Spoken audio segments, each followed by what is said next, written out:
What's up, guys? It's your boy Jamaica here, coming at you with another deck tech. This is my Wild Pair list. Wild Pair is a deck that I don't really play green decks that often, but this is like one of my favorite green decks. I played this back in season 7 and once again in season 12.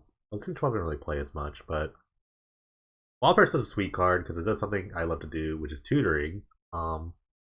I do love tutoring. I really love tutoring. If you look at most of my decks, a lot of my decks just randomly tutor the ones that are I have the most fun with. So having this kind of selection is a lot of fun. It is this selection though does come with a bit of a caveat to it. You have to find creatures with the total power toughness the same. So the first builds had like 5/5s and 1/1s. The next builds had 1/1s, 4/4s, and 5/4s. So it's like 9, 8, and 2. But this one is just 2. I'm only playing with 1/1s. I actually wasn't gonna play this deck today, but I kind of came with a. When you have this like inspiration and you just gotta like do it, and this is the illustration I came up with because I realized that Predator uses in the format. Well, great 1/1 because I was looking to cut Leatherback Bailout, which is a 5/4, which is 9, which is not really a good number for utility. The only other good card you can really get with it is something like Silklash Spider. But I realized if I could just build my deck around Predator Ooze and just like 1/1s, and maybe I can build something. There really is like some interesting things to it.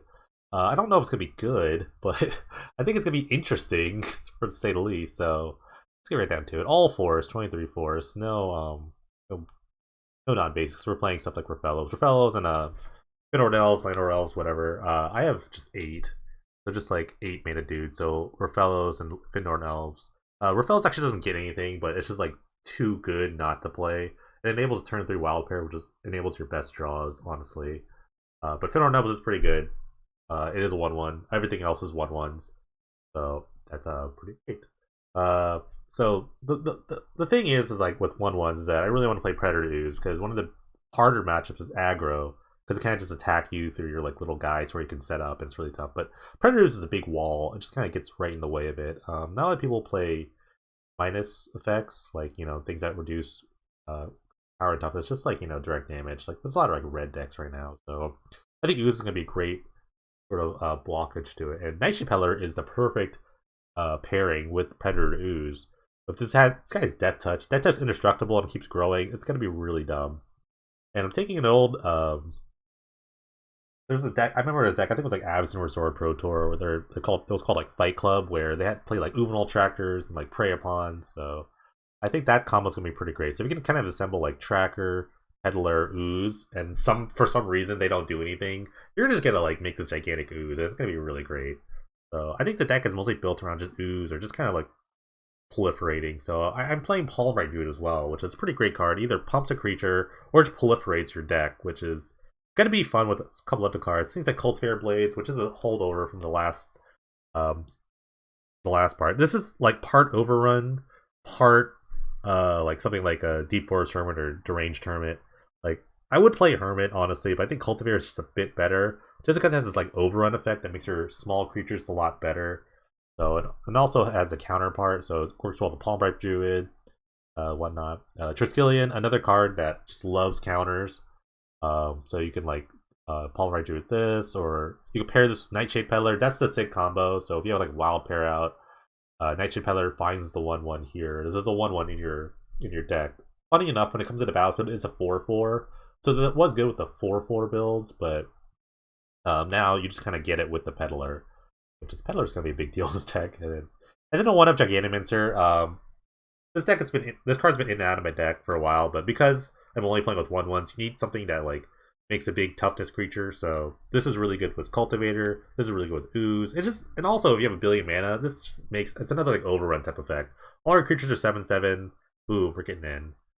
Utility cards here. Sylvan Library. Nice little draw engine. I think like one of the big things about this deck was like drawing cards. Like an older version that had like stuff like Garrick's, what was that called? Garrick's Pack Leader. For a while I was trying to mess with Elvish Visionaries, but then I realized, wait, Sylvan Library is in the deck, in the format. I should play Sylvan Library. So just one of. I don't think in multiples it could be fine. I don't really know. I'm just playing one just because I'm trying out a lot of cards. Bone Ilea is pretty great. Either gains you life, put counters on things, or it recycles cards back into your deck, so you can get them back with if you have a wild pair out. So if something dies, you can kind of like play another 1/1, get something back, and you're just kind of like going back and forth. Erratic Portal is a funny card. It's hunting for other creatures, for my own creatures. So in the late game, when you, let's say, if a wild pair out and you're kind of like top decking, you're really trying to like chain a creature every turn. So you can just bounce back like your own Fin Hormels. You don't have to pay the 1. You just bounce it back for 1 mana. So it's more for that. You can also bounce your own creatures if there's like a Wrath Event coming, and you kind of just like bounce that back to your hand. So it's pretty great. It's just mostly good for like reusing wild pair a lot. Increasing Savagery, again, there's like kind of a counters theme to this deck, so you can put this on a Predator Ooze. All of a sudden you have a 6/6 Indestructible Idiot. I mean, it's pretty great. You can put this on Cultivator Blades, all of a sudden your creature's attacking for 6. Put this on Triskelion, you can shoot a bunch of things down if it's paired with a Nightshade Peddler. It's pretty great. Garrick, also a solid card. Part ramp spell, part overrun, part make a bigger guy. You know, solid inclusion. I kept trying to like shove this into the main deck. I had to cut a bunch of creatures, but I think it's worth it because this guy is just really good in green decks, obviously. The sideboard's mostly built to beat like blue decks, I guess, or for Destiny Spinner. All your spells are basically creatures or enchantments, except for this one Erratic Portal. So Destiny Spinner is pretty great against that. As a Tetsu Petitioner, a 2/2. I mean, it's okay. We'll take it, but it does gain you life. So that's like the only like really good lifing thing I could kind of think of. Storm is going to be a tough matchup, so Witchbane Orb is a 2 of. I don't think it's like the end all be all to beat Storm, but it's good enough, I guess. Set systems for just random, like, I don't know, direct damage spells like Doom Blades, Chain Lightning, things like that. It's kind of slow, but I think it's just good at protecting your creatures a bit. Can't stop Nature's Ruin. Can't stop it at all. I'll say a Predator, but other than that, can't stop it. Then Return to Nature. There's not really good, like, 1/1s that deal with Graveyard, so I have to like, Return to Nature. Heap Doll is randomly not legal, and I'm really sad about that, but Return to Nature also kills enchantments artifacts, so it's like a catch-all. It's just a good catch-all card for green. You should play it in your deck if you're playing green.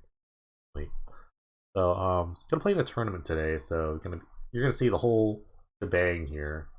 At least 4 rounds of Swiss, and then the top 8, whether I'm in it or not. So, check the timestamps below in the description, and you can skip to whatever part you want.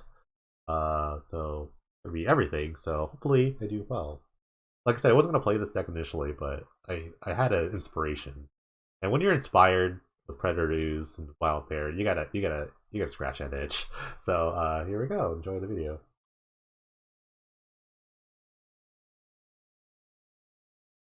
Alright, round 1 with a Penny Dreadful Wild Pair list. This is a mulligan. You always want to start with like a mana dork. Even though turn 2 library is pretty good. Turn 2 library is actually pretty good, but this hand doesn't like do anything, honestly. So I'm just gonna mulligan. You want to see like a mana dork or a ROFELLOS, honestly. I'm mulligan this hand. This hand's like actually worse. Going to 5 might not be like super great, but I think I'm at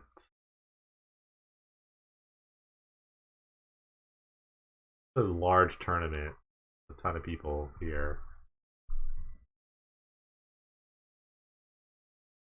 Sure, everyone is doing what they need to do. I'm gonna mulligan this hand. I'm just going to 5. I'll keep this. We'll see how good library is. Can't really play these cards. Alright, library, help me out here, please. Ooh, black-green land. Alright, but I do have like Peddler Ooze, so I might just like lead with that, depending if I draw a forest here. That's kind of unstoppable.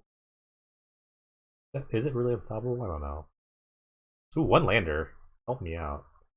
Okay, I'm gonna go Peddler Ooze here. The unstoppable force. Predator Ooze, pretty great. The whole reason I switched up this entire deck. They kept a 1-lander. It's supposed to be a good 1-lander. I don't know what they're playing. This is round 1, so does Opta have to exist? Because it's great. You should play Combust in your deck. What is this deck? New deck, new deck. I think they're playing the Dragon Nightmare deck. Let's look. Yeah, Yosei's here. Bunch of libraries. No lands, though, so New deck. We always do new decks here.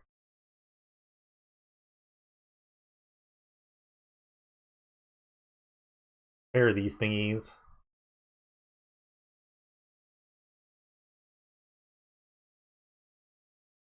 Funny thing though, it's like, oh, I should have attacked. No, I don't have to attack there. This thing does make it kind of like unblockable. But if I get like a fight thingy, that'd be pretty good. If I draw my like fight guy. So this guy might always just stay a 1/1. I don't know if they'll never block with the birds, obviously. They'll block with Wayfinder.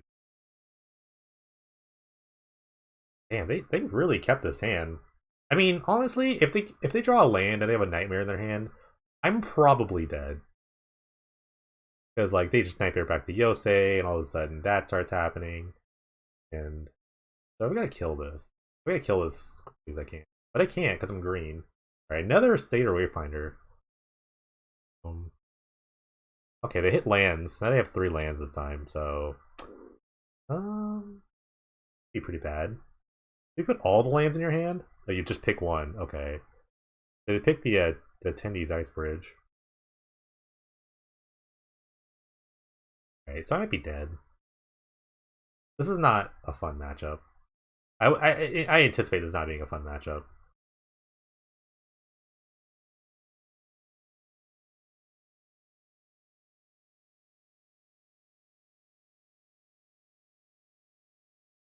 Good. Crash in. Oh, I get a counter on it too. I forgot about that. It gains counters. I forgot about. I completely forget what cards do sometimes.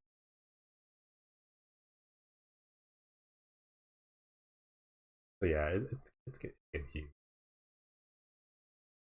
Um, Actually, you know what? I'm gonna put a counter on the Nightshade Peddler just because I can. I should have done that start. Oh yeah. The next turn I can proliferate and all of a sudden like.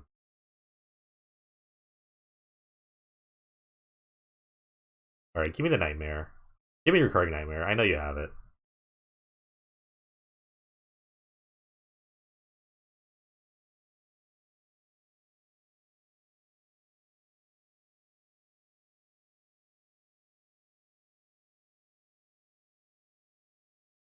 It's a really simple line. You take play Recurring Nightmare, you sack this idiot, and you get this guy back. It's like 5/5, and it's hard for me to deal with because I don't have exile effects.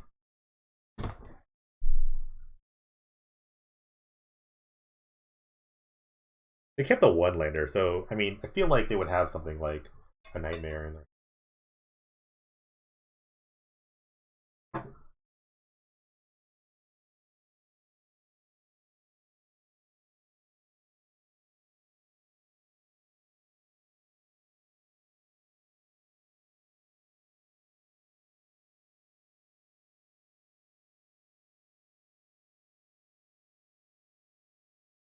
See? Alright, they got back Shriek Maw. I guess it takes out the Peddler. It's not a big deal. It's not the end of the world, honestly. Can't block this because it has fear, so this guy's gonna keep coming in. Great thing about Predator though is that it can't die.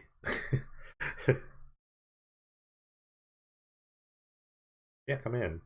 I would I would totally trade. I am gonna trade this.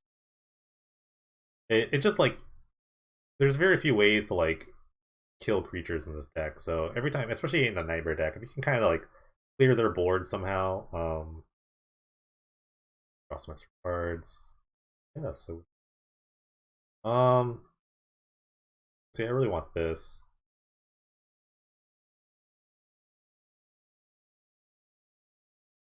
Put this on top.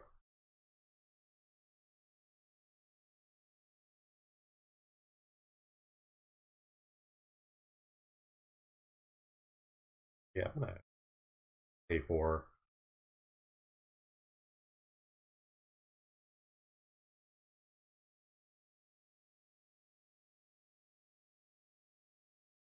Great. Kind of the same thing as putting a counter on things.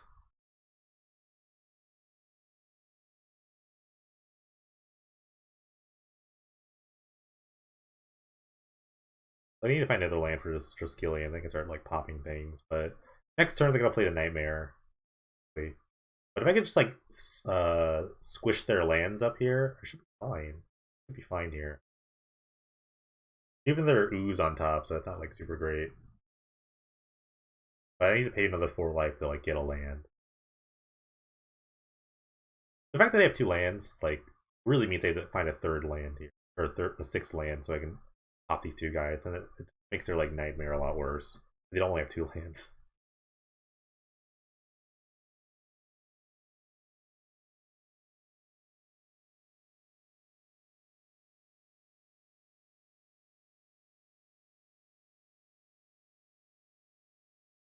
Yeah, like you're already lost. That's not good. Ooh, they have something other than Nightmare. That's good. Okay. I guess they get a land back. That's pretty strong. So even if like their guy dies, they can just get a land. They're really strong.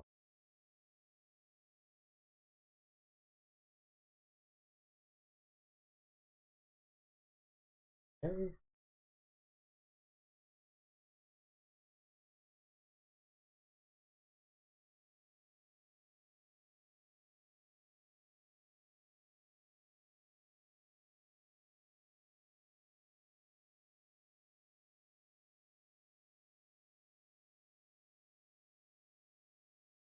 There's my land. I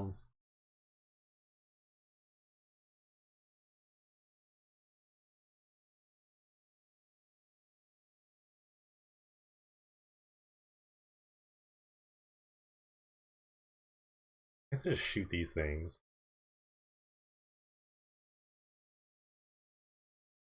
And now I have a fear guide. It does kind of block here. So I have an artifact to actually block this. This guy's gonna grow.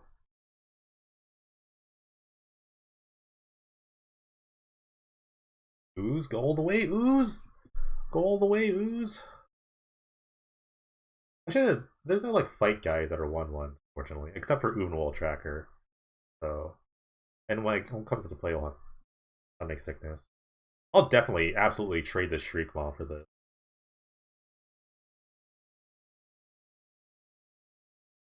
Avison Restored. This was a weird set. This was a weird time. Weird time in our life. That's actually a really fun set. That was a fun set. This is Avison Restored. Believe. It was the basis of an entire deck, which you'll find out in the deck tech. On YouTube. So yeah, Yosei chaining Yoseis, it's going to wreck me. Um, I can't really do anything about it in my main deck. Block.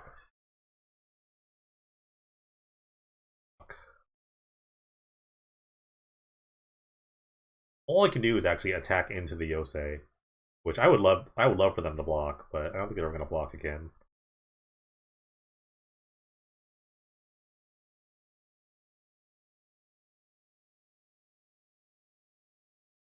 All right, Sylvan Library is good.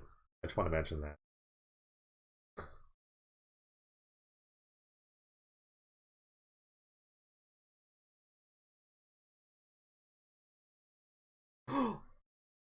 I should have played this first. This is great. They have no creatures on board. Like, yeah, I get to skip a turn, but I should have played this guy first. I was gonna skip my turn. I didn't think they'd do that. I didn't think they'd do that. I should have totally played my guy first. But I literally did not think they'd block. Because like the one thing about Recurring Nightmare is that you need a creature on board. Obviously, sack a thing. Yeah, but this is fine. So like yeah, I skip a turn, but they skip a turn too, basically. So this is pretty great. I'm pretty happy about this situation. Like they might have a creature in their hand to play, but that'd be kind of annoying. But then they have to like set up again. So and it got in for 1. The little things. That's the little things you have to like play towards. Your nightmare is kind of bad here without a creature. I assume they have creatures in their 6 cards. Okay, Wayfinder.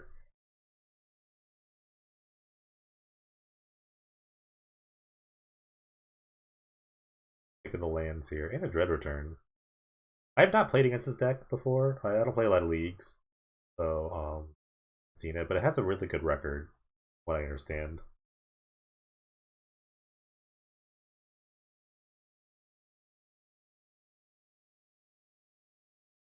Who would never want to use the Sylvan Library?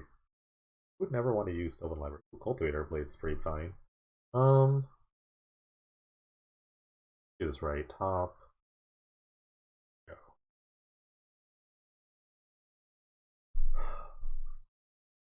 So same situation as last game, or last turn is that I'm just gonna like I actually could just go super wide next turn.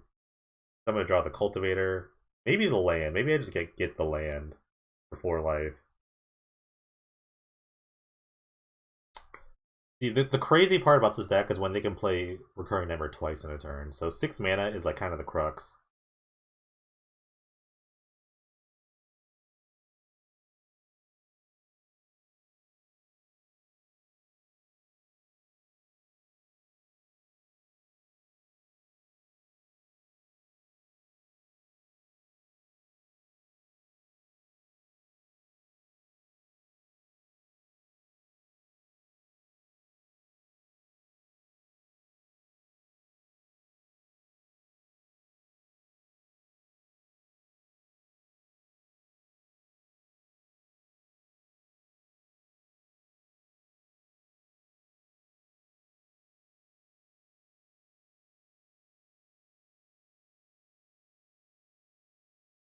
Right? I mean, it is holding back everything, so they should have attacked. They missed a point of damage.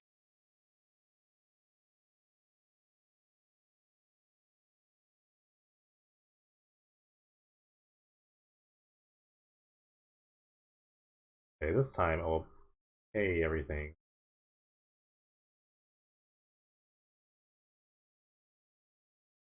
Another way to beat Yosei is just to make a bunch of permanents, but everything's gonna get tapped down this turn.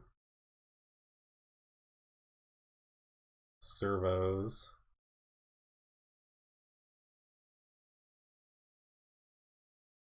I might just take. I would take the 7. Honest, I would take the 8. I'd probably just take the 8 here. Okay, this is great. F6 for like 2 turns. I'm just gonna see what they do. They play new decks. It's really hard to figure it out sometimes.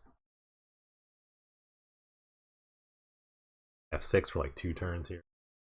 All right, 6 lands. Like I said, that's the money spot for these nightmare decks. But they have to have creatures. The deck is probably full of creatures. Like treasure hunt, nice. The deck is definitely full of creatures.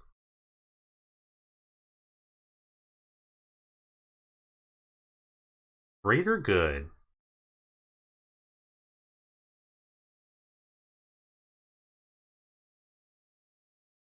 Streak Maw. Would kill the cultivator, it'd be really annoying. Okay. This is fine. They didn't even great or good once. Um Okay, Sylvan Library is pretty great. I don't know why I doubted it.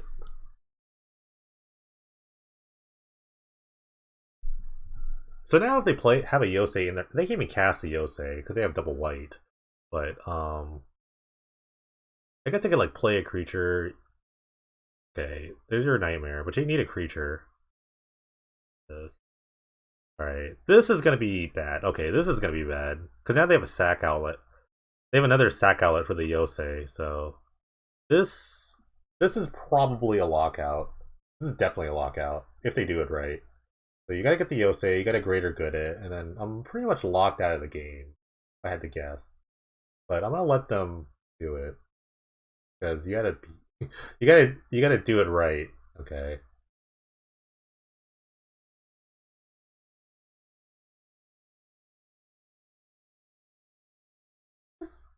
Oh, I missed. Yeah, it's my untap step.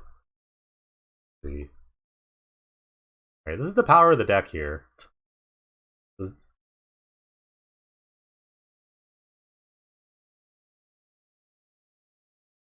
If done right, I should not get another untap step. But I'm gonna make them kill me.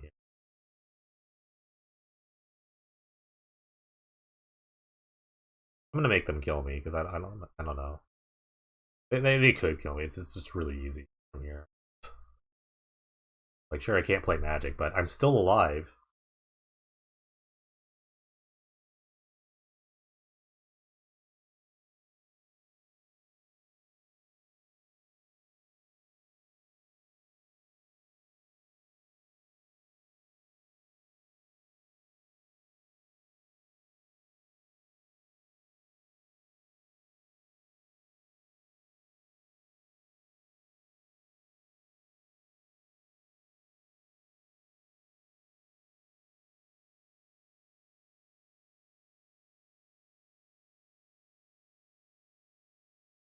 I'm really hungry. I didn't eat, by the way. Might be a cheese and yogurt break. So voice audio is low. I'm just speaking very quietly. I'm talking very quietly, but it's trying to yell as much.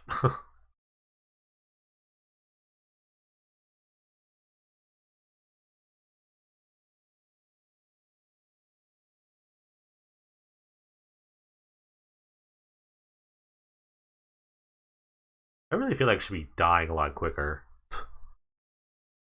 See,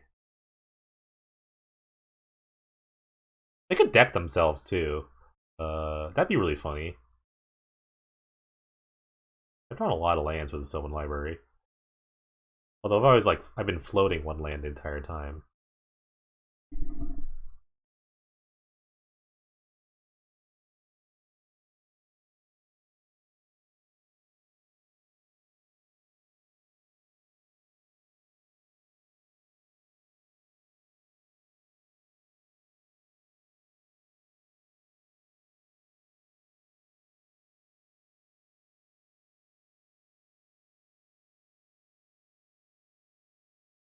Alright, it's pretty academic from here. They have a bunch of guys on field, so they're gonna start attacking me a bunch.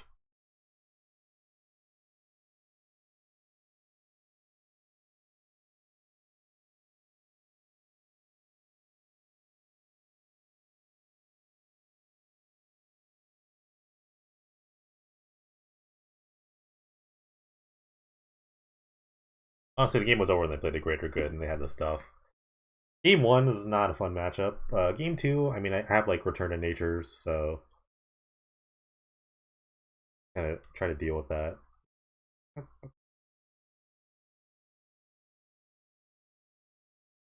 Think about some. I play a fun card.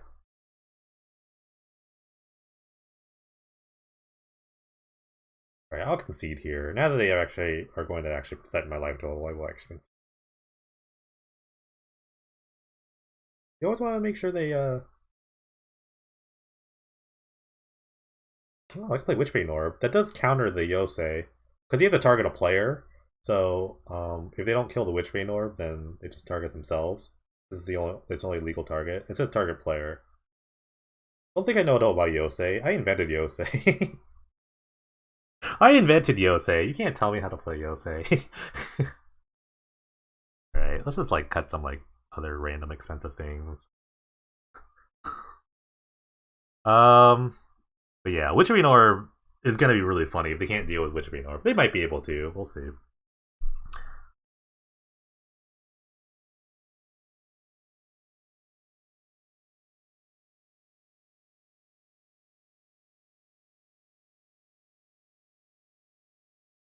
I'm gonna cut this. This is gonna be like one of the worst draws.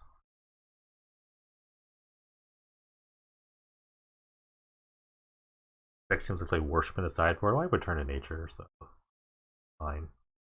Let's see. I can kill one of these. These are kind of like low impact. Um, hard to cut.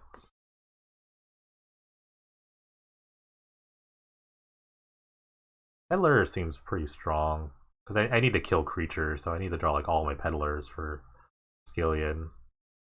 Maybe a tracker. Yeah, I guess like I go to one tracker. They don't have like I don't know. Tracker's really good at killing birds and stuff. Oh, well, that's white. That's a white card. Why would I play white cards in my mono green deck?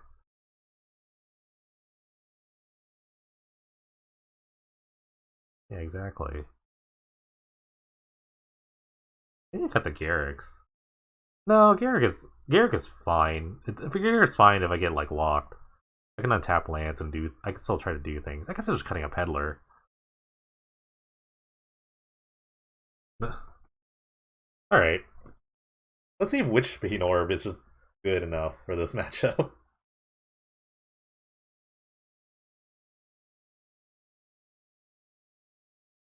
Okay, I'll keep. I guess. A million mana.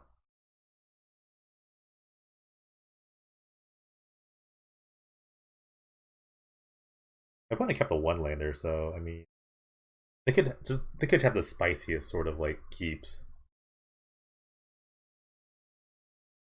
Flash. No, ROFELLOS. That's a different deck. That's a different deck.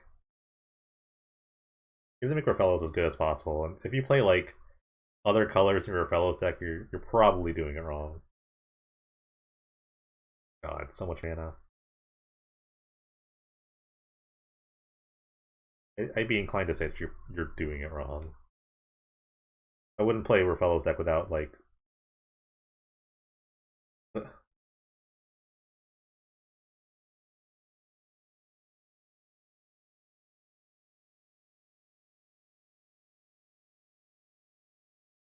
That is dead. I'm killing that. I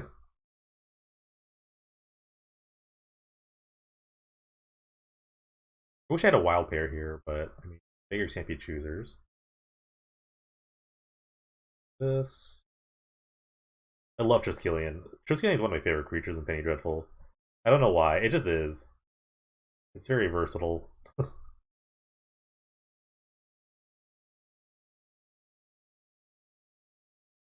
It's colorless removal. I love it. I just love it. I look at this picture. He's just like stabbing this guy with his leg. It's like badass.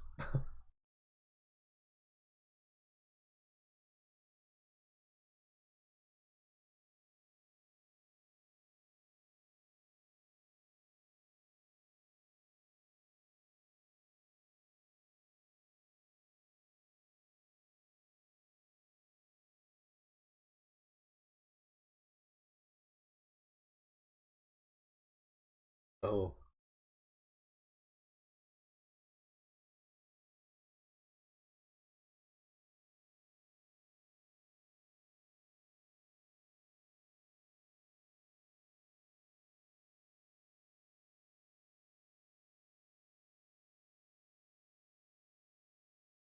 alright, well, attack with all of my creatures here.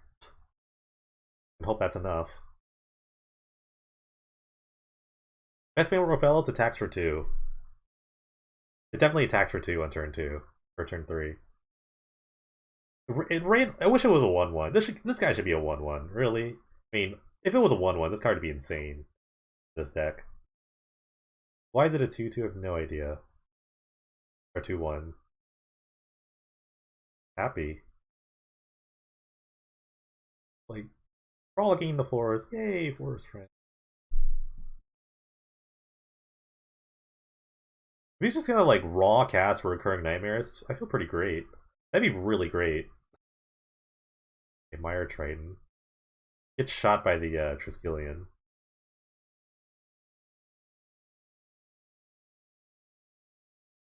Your X1s are useless here.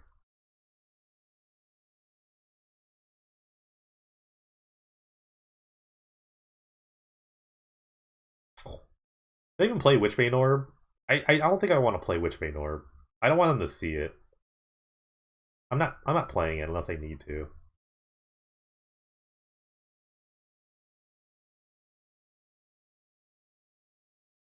Sometimes you can play in certain ways where you don't have to expose everything. Some people do too much sometimes in decks when it's like win more. They just try to win more, and I don't need to win more right now. I have the board. I have the high ground, as they say. Okay, that guy's kind of annoying. That guy kind of stops everything. I could attack my ROFELLOS into this guy and then shoot it. Kind of a baller move. Although I guess like the Triskelion would be really good. Another forest is not very great.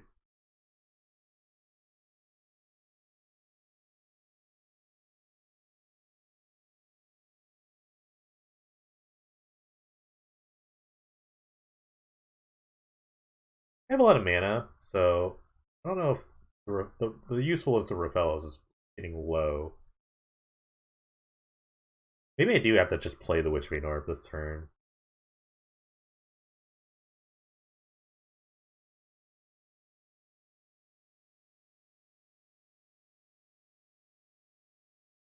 Send the clowns here. Alright, ROFELLOS. Sacrifice you to tribute here.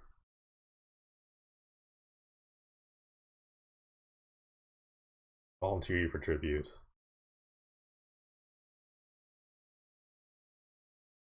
Yeah, I'm just gonna play it. The next couple of turns, I have to play something. I have to play some huge spells next turn, so I can't have my mana tied up. I wonder if they're wondering why Witchbane Orb's in my deck right now. I know why. I mean, they don't have any capacity of playing a Yosei. They have a Yosei right there in the graveyard, but I have the Return to Nature. Solid card, so if something crazy happens.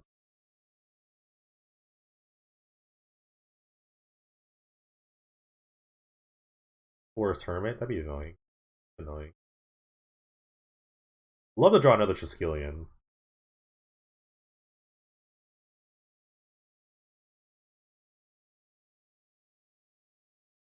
Not a lot of forests. What are the downside to green decks? Maybe I should play 2 libraries. I thought about playing 2 libraries. I just wasn't sure.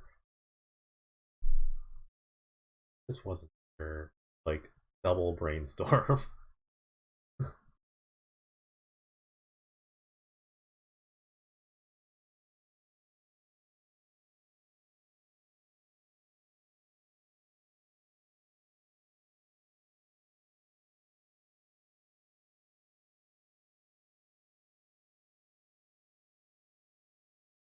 If they play a Nightmare here, I'm just going to exile whatever they target with a Nightmare, so they like lose their creature. I mean, it's kind of a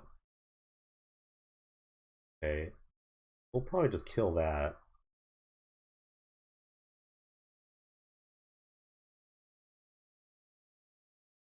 This is actually more of a big. Oh no.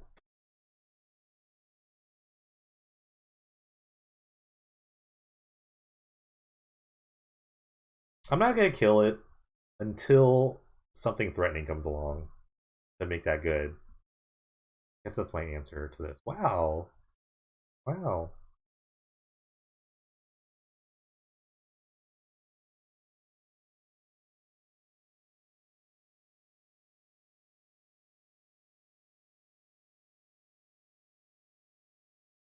I'd really rather disrupt some sort of like nightmare. Well, that's good. I could use that. But I have to put splash white in my deck. Okay. We're gonna draw 1 card, discard 3. They found a Magister in the graveyard. Alright, this is the annoying part.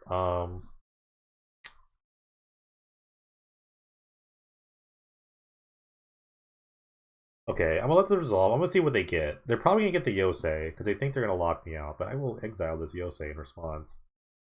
But then they still get like Magister, which is like really bad. They're gonna get the Hermit. That's even worse.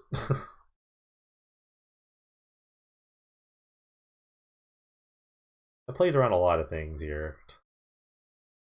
That's really bad. Going for this go wide plan.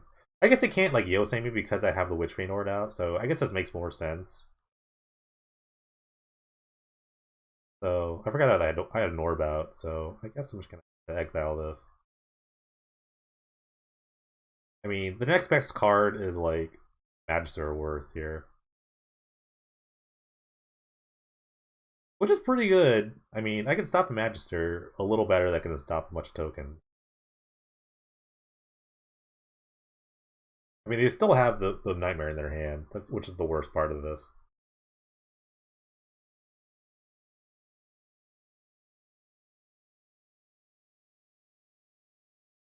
I can't really stop this part.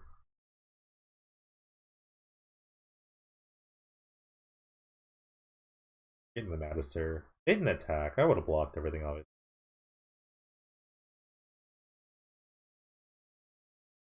Which is which.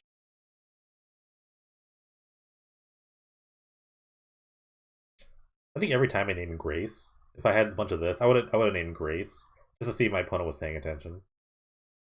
Okay, cool. I'm gonna just hold that in my hand.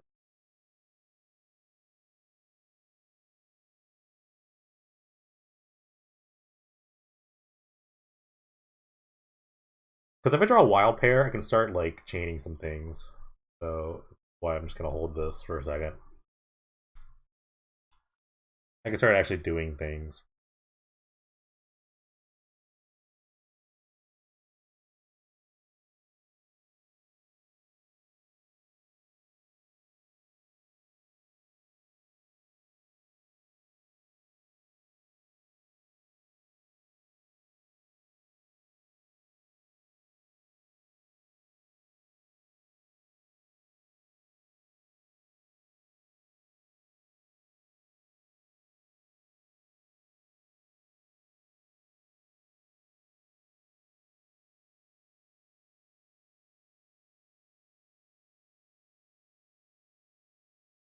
I mean, my deck is like half mana, so I can't complain. I can't complain. Oh no, I can't complain. You can always complain. We're Magic players. We're allowed to complain about everything. I don't think anything is to get me out of this nonsense. They can just start gabbing a bunch. Yeah, it's like 9. I could like produce a blocker, but I don't. Actually, I have a small weakness of flyers. That's kind of a green thing. So. A bummer. Oh well. These things happen.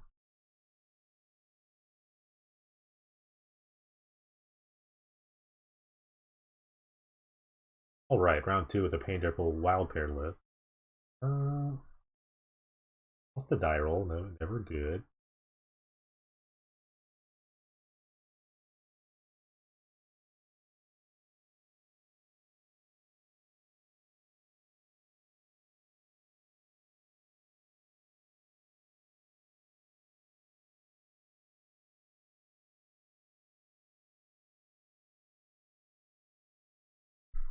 Um, a mulligan this hand, honestly. This is basically a mulligan. This is basically a mull to 6, so might as well just like restart. This is better. I can keep. Very atypical green start.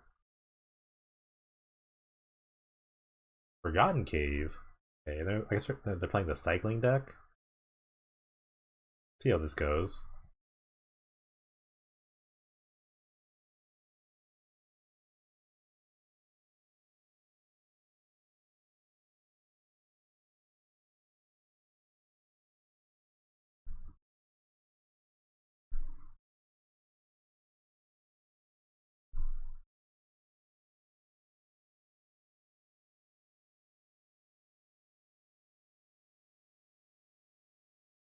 Okay, also turn speed wild pair, so maybe some nonsense can happen soon.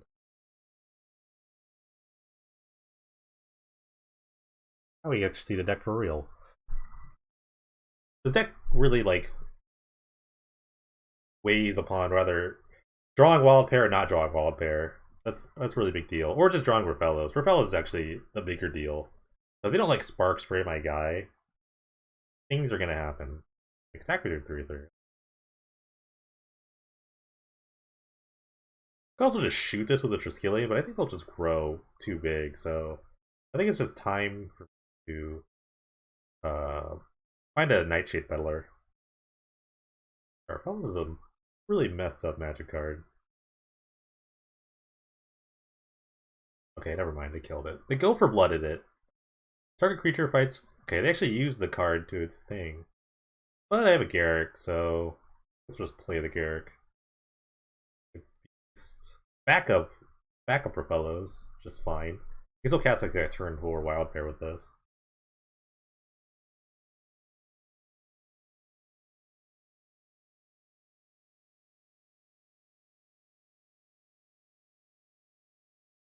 Go for Blood actually... It's so funny to like read some of these cards and they actually have text on them. Like, Memory Leak is not castable in this list.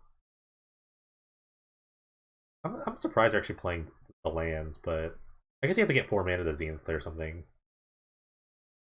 They're attacking the Garrick. Nope, definitely gonna protect the Garrick here.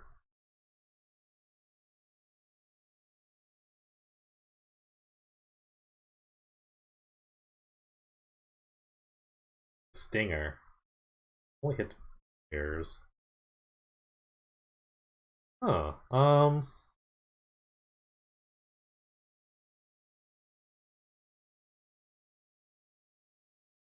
gonna play the wild pair. Next turn I can play the cultivator. I can like get like a predator ooze and just like keep blocking. I think this guy just gets in the way, maybe. I think this guy just kind of gets in the way of one of these things. Unless it dies and kind of boned.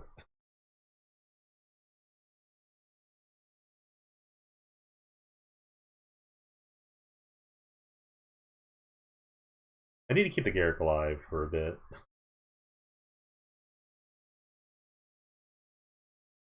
Alright, everyone's at Garrick. You, get in the way.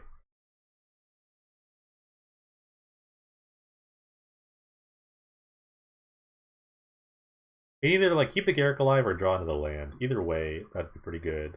And the cultivator can kind of just like stall for a bit. I think I get Predator Ooze, honestly. I think I need to start blocking. I can also just get the Peddler and hope it lives and then play my Triskelion, but I don't think it'll last. I don't think the Garrick's gonna last that long.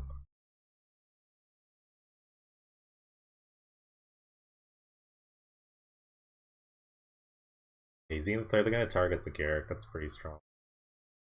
So I'd really like a land here. Thanks, deck. Appreciate that. Appreciate it. Love it. Okay. Still all's not lost. I can still draw land. Be okay. We'll be okay. Be okay. You draw a land and not die to another Xenoflare. This is a big deal, though. This is a really big deal.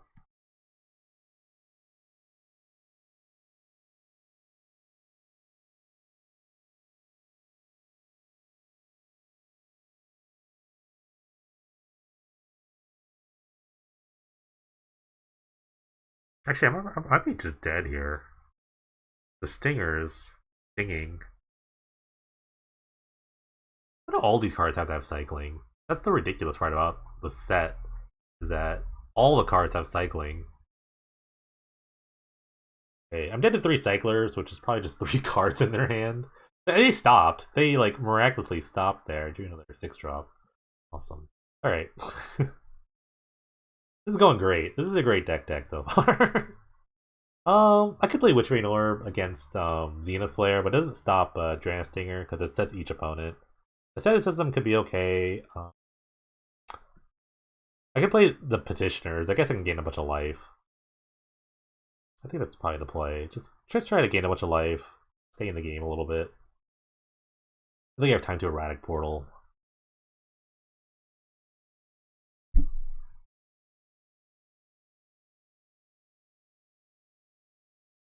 The Game Answer always gets cut. I always like put it in my deck and it always gets cut immediately. Let's see. I kind of want creatures to block early, so I kind of want all the creatures. I'll go to like 1 Savagery. Sylvan Library good enough? I don't know if Sylvan Library is actually good enough. That might be a bit slow. I think I'm just gonna cut the library.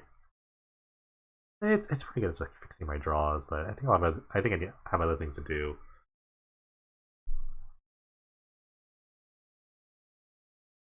I could bring in Witchbane. I could have bring in Witchbane over. The Xenoflare is kind of a big deal. gonna mulligan. It's a very risky one lander. This is fine. I can just kind of. It's a little slow, but I turn 3 ooze. I think it's pretty strong. They did have like the fox and stuff to really like make their deck go. So the ooze just stops that. The ooze just like shuts us down. They also mulligan with me. Great.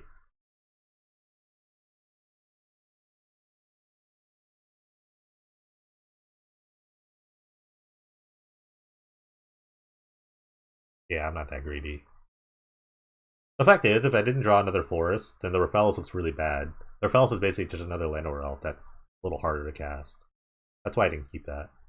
It depends on me like drawing a million forests. I don't think I can like guarantee. Ooh, double ooze.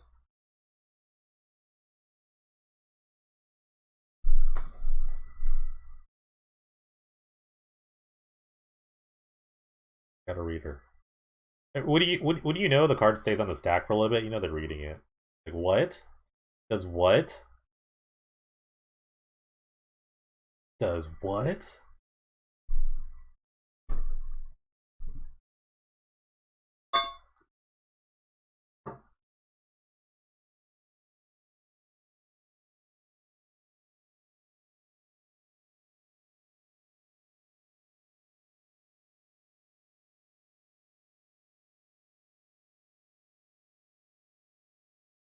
Coming in.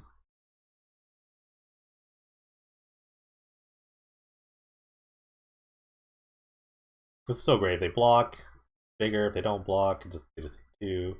Slow creeping sort of nonsense. No green oozes. No, just mono green. I don't get enough oozes to make ooze deck.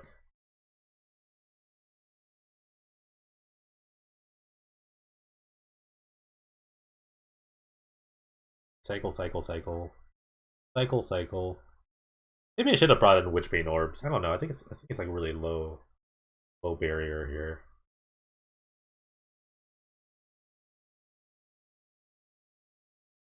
Fully crashing with these guys. Playing the Cultivator. Bunch of idiots.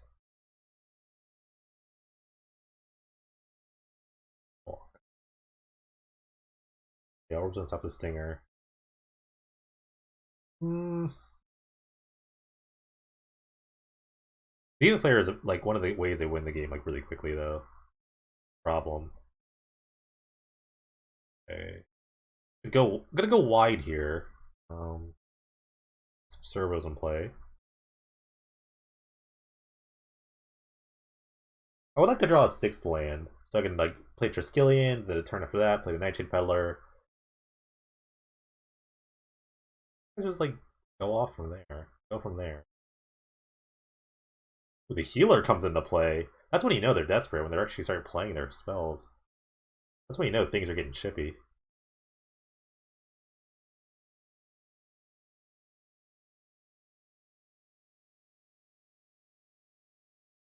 I mean, for them not doing anything, I've actually like lost a lot of life. I've lost quite a bit of life.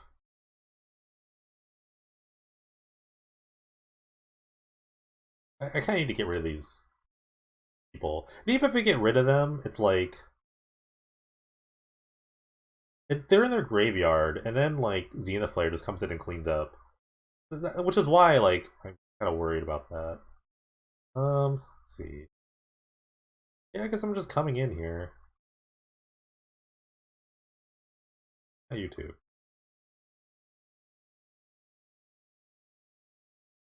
They have to block eventually.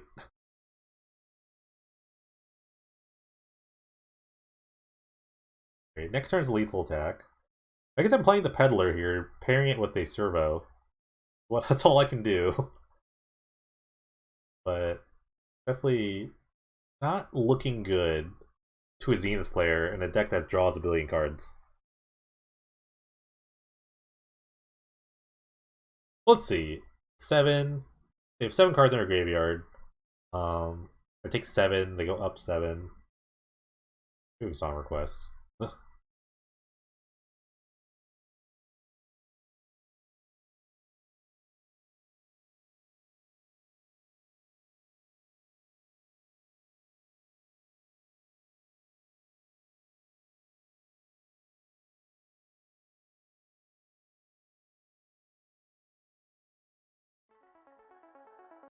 Tame Impala. We're not listening to Tame Impala.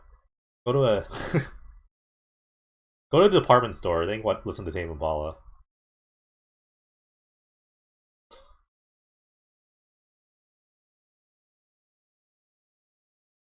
Okay, I'm gonna attack with these guys.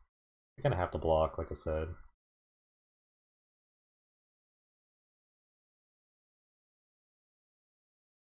Actually, if they just block, let's see, it's gonna be pretty interesting. They don't. If they let the 5/5 through, the Triskelion just kills them.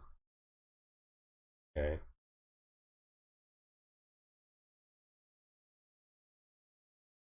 I'm gonna pop one of these guys here. I could have actually attacked the servo too. I could have attacked the servo. I would have cleared the board. That would have been like, the craziest play. I should have thought about that. I could have actually just killed their board here. But I am gonna kill a Stinger.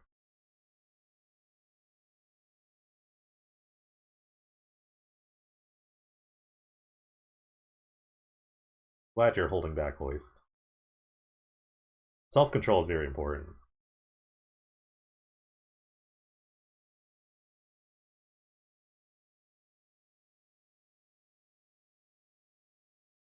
I play a lot of elves, I just haven't drawn any. Yeah, I know. If I attacked with the servos, it would have been just game. You can all blame Hoist for this.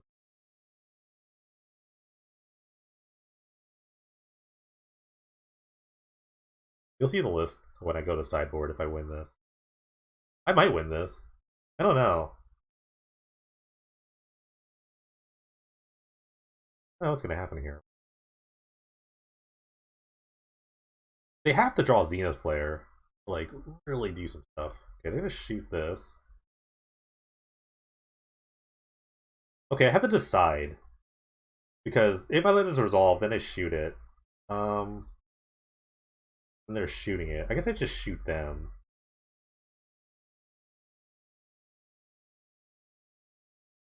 Because if I let it resolve, then they can pay the 1 or not.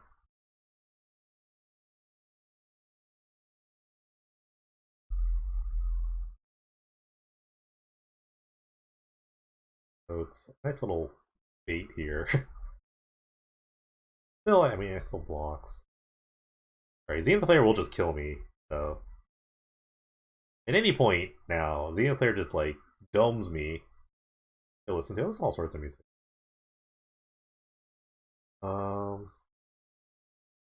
Let's meet Christmas music. We could listen to that. The slow Zenith Flare, just kind of do it.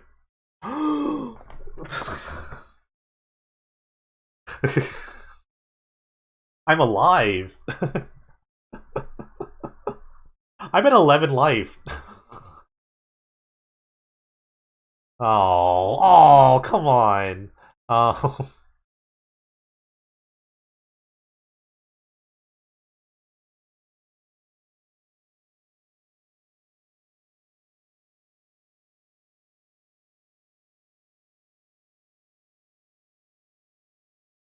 Attack with everything. It is a lethal attack, so they have to block one of the. They can kind of just block anything. I could have like another Triskelion in my hand, so it's kind of scary. It's kind of a scary block. No block. Because now they've seen I play Triskelion, so now they have to think about what to block with.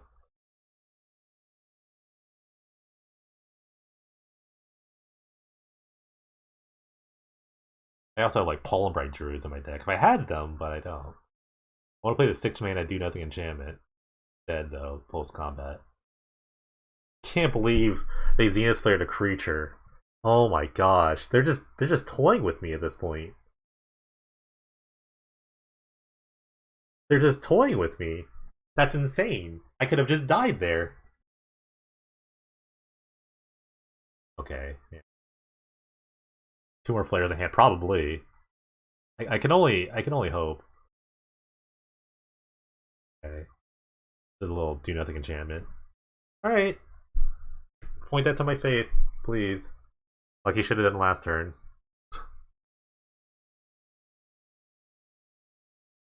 This is why you play Magic. This is why we play. You just kind of like play to your outs. Oh yeah.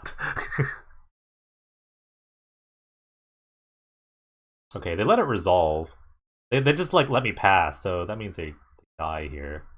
So like, the peddler gets citrus. I mean, if they don't, they put this on the stack, then they're gonna lose their guy. They're going to lose their guy here, and I'm not worried about Zenith Player at all because they have 3 mana up. Okay, so okay, so time to tutor. I will tutor Triskelion. I'll pair the Triskelion with the Nightshade Peddler. Yes, pair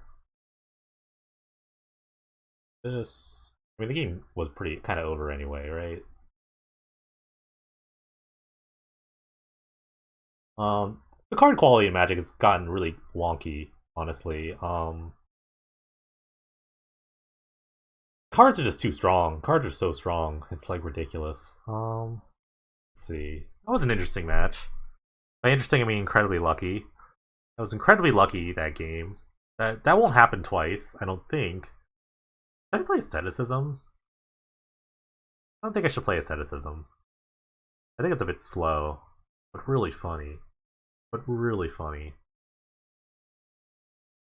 Now I kind of want to play Witchery Orb. I just want to as like a one of. I kind of want it as a one of. A little fun of. I don't think they can beat it. I think I can beat them with like. I think I can actually beat them with a single Witchery Orb. I want to believe. I'm just gonna believe.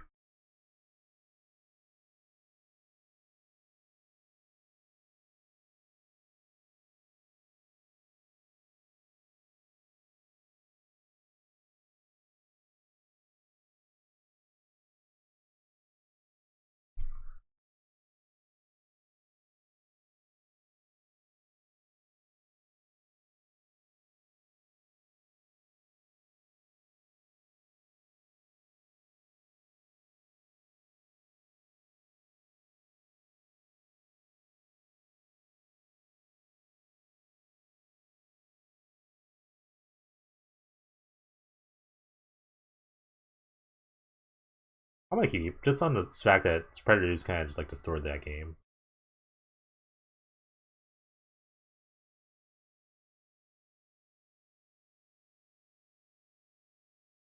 The elves are 1/1s. They tutor for other 1/1s. They're also just elves, which you need to play in your green decks. The ROFELLOS are just good cards.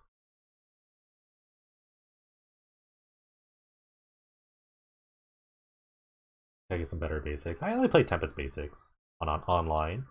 In real life, I play unrevised basics because they're white bordered. Okay. Yeah, the ROFELLOS is going to help, assuming it lives. But even if it doesn't live, I have a good curve. The curve is pretty decent here.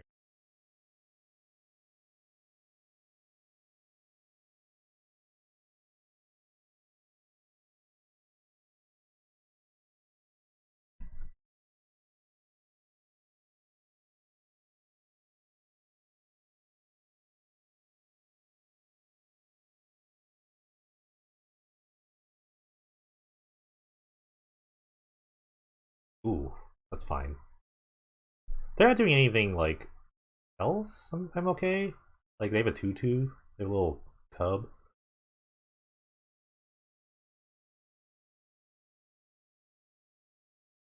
Slam the hammer here.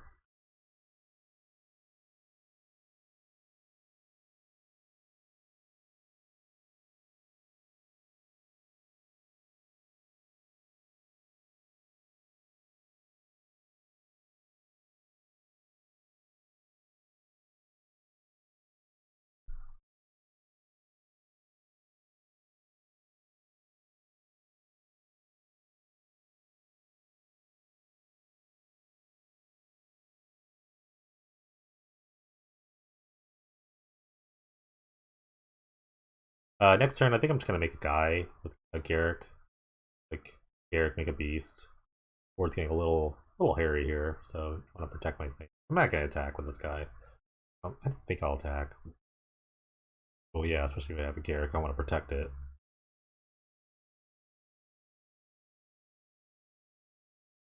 Bone Leah could get stopped by the Feldar Cub, but that's a trade I'm willing to take. Oh, an enchantment and an artifact all at once. Theros was a weird block. Predators does not attack each combat if able.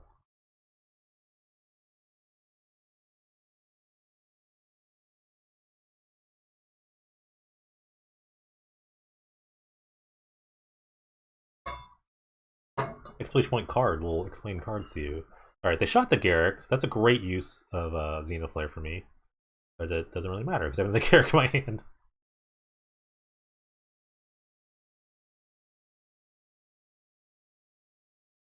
Pretty happy about that, honestly. It's not like a super threatening planeswalk. I mean, it does make it makes dudes, I guess.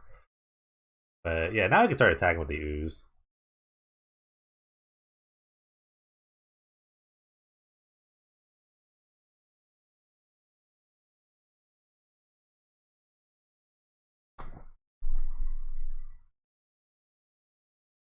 Might just make a bunch of guys. They don't have a lot of like stuff going on. I mean, they could like Xenoflare some things or something. I don't know. I just make like a million guys. They don't really stack these guys don't stack up that well against the 3/3s.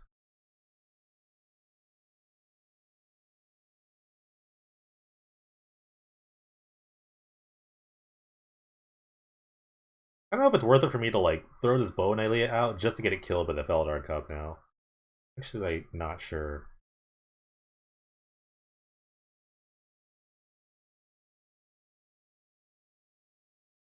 There's a tracker. Ooh. This lives.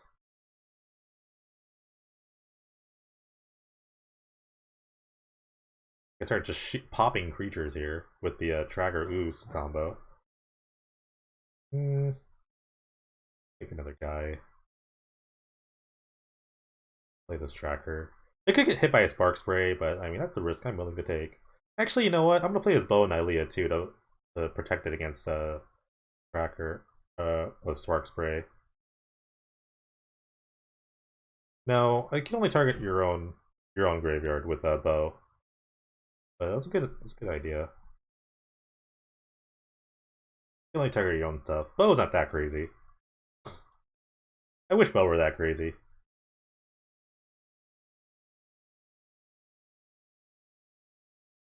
Yeah, they could do this, but then if I draw a wild pair, it's pretty great. I'm just kind of like it just protects my Umal tracker. That really help? Alright. Kind of. Xenoflare is not my big issue right now. I mean, if they chained a bunch of Xenoflares, I would die. Oh, great killing. Absolutely. You figured out a combo in this deck. You figured it out. I'm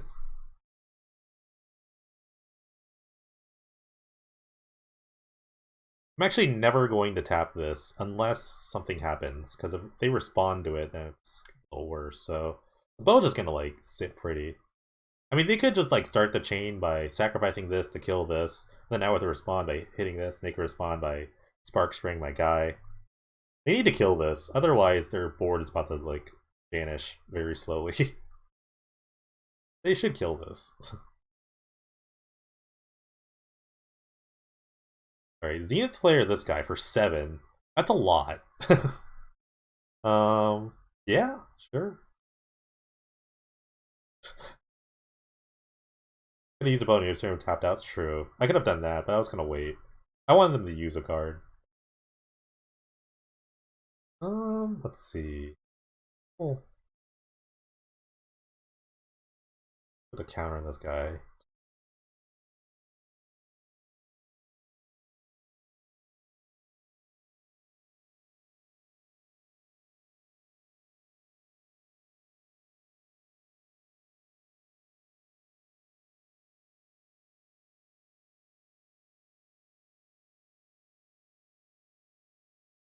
Let's get aggressive. Maybe use two Xenoflares on my stuff. Feel pretty happy about it, so feel like I can get a bit aggressive. They haven't really cycled a bunch of cards to make this Valiant Rescuer good, so I can get the trades off here. It'll be pretty fine. Pretty fine with this.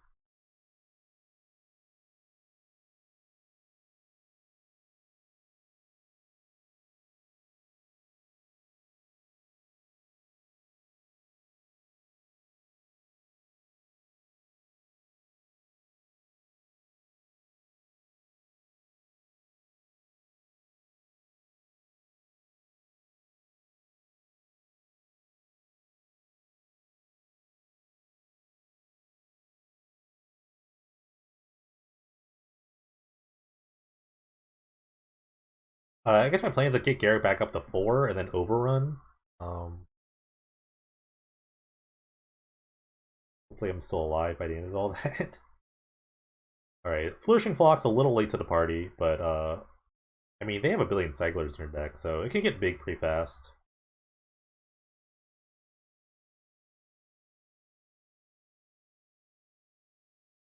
I really need a Triskelion or something to kill this. Kill. Kind of mono green problem.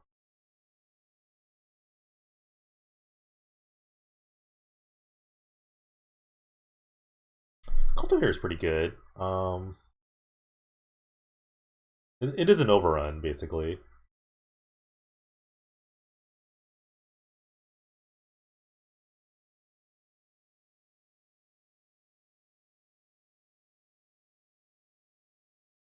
It puts a ton of pressure on my opponent. So yeah, I'm gonna cast the Cultivator. Put the counters on the Cultivator, so it's a 3/3. Then when it attacks, because my other creature is +3 counters on this. I guess because of this, I'll make another Beast token. And then next turn, my attack is very great. It's a very great attack next turn. I do need to end the game at some point. I need to end the game before my opponent draws another Zenith Flare and realize that it targets players.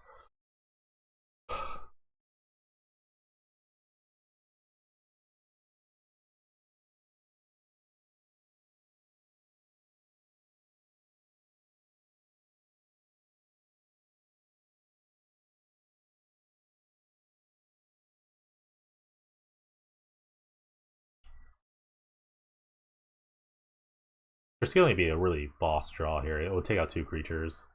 Petitioner is pretty good too. I'm gonna cast the Petitioner first and gain some life for my incredible attack. This actually makes it a lot better. This makes my now suicide attack very good. It gives me like a big life buffer. Then I can just attack with everyone here.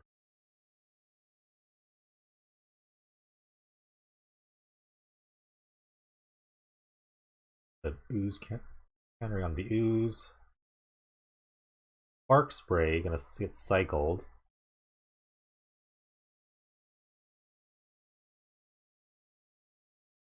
Preparing for the worst. I actually like.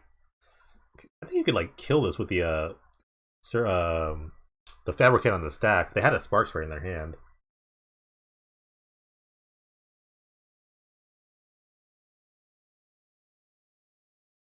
Yes, I would love to. I can't believe it's a May. Yes, I'd absolutely love to pump all my creatures up here. But yeah, it's a pretty big attack. I can't ignore it. Although the Cultivator does die because of this, but the damage is big. It's big damage. I'm just gonna use the Garrick to make another beast after this too. Garrick has done his job. I have enough mana. The Cultivator should die to like this or this. Probably the Flourishing Fox, but the Fox is like completely useless now.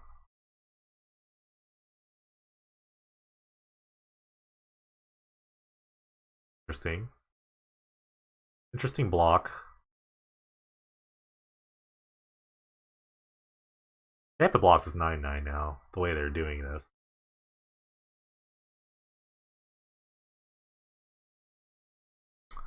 Huh. Those are blocks. Those are incredible blocks.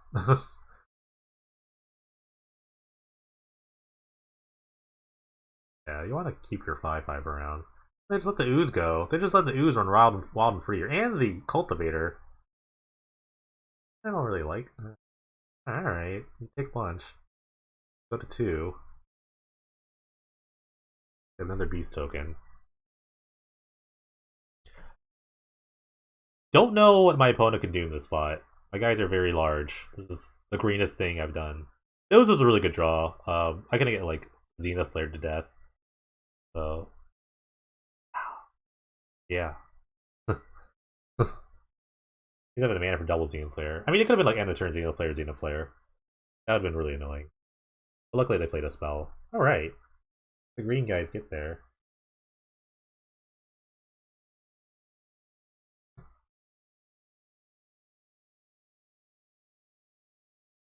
Right. Round 3 with the Penny Dreadful Wild Pair list. This is a mulligan, as much as I'd love to keep the one lander. Hand's a little better. Turn 2 ooze. Wild pair can come a little later. I can keep this. Actually, I might bin the wild pair. Calculator Jets is always infamously known for playing a wall deck. Or not a wall. It's hard to say a wall deck, it's not a defender. But they do have big butts. I'm gonna keep the wild pair. I'm actually gonna bin the Triskelion. Triskelion's actually not super great against high toughness creatures, unless I have a Nightshade Peddler.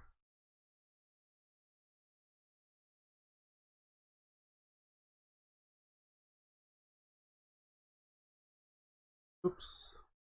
Alright. The Secret Keeper. The 04. The alternate win con. I have triple ooze. Triple ooze really good at blocking, so that might be what they do for a really long time.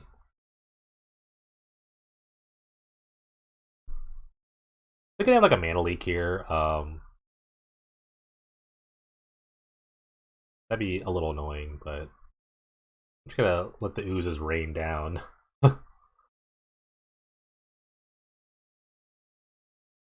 Actually, just gonna let the oozes rain down while you eat a sandwich. Yep, you got it.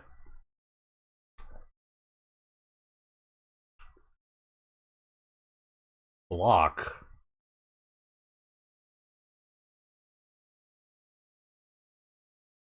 No idea. That'd be a good card. All right, definitely gonna attack the Watley here. ROFELLOS good draw. I guess I'll just play another. I kind of want to play as ROFELLOS. I kind of want to not. I think I'll just take the 4. Yeah, I'll take this 4. I don't mind. But I gotta attack this Watley a bit.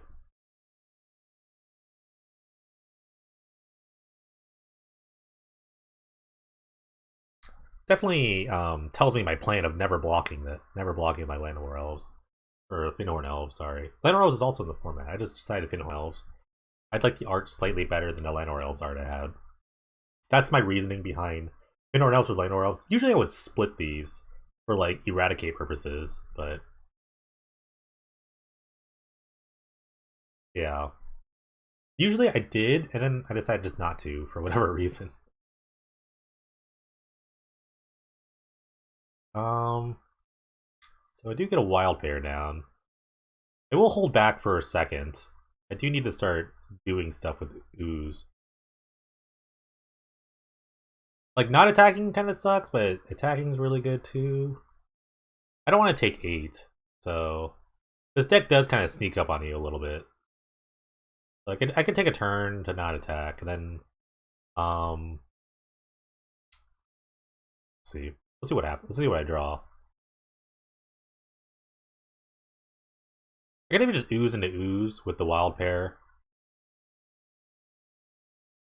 If I draw another 4th, that'd be pretty boss.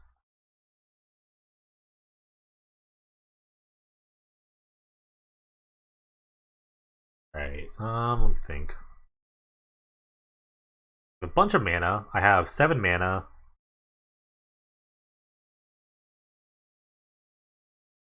Okay, so let's start with the ooze. Ooze will get a peddler.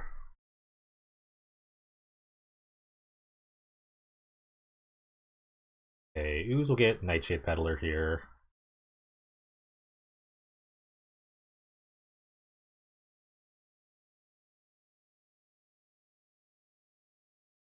Palmbar Druid will get Triskelion. I will soulbound with this guy.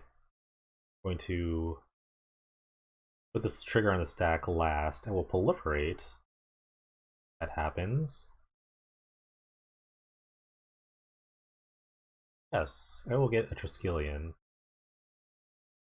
I will pair it with this a Nightshade Peddler here.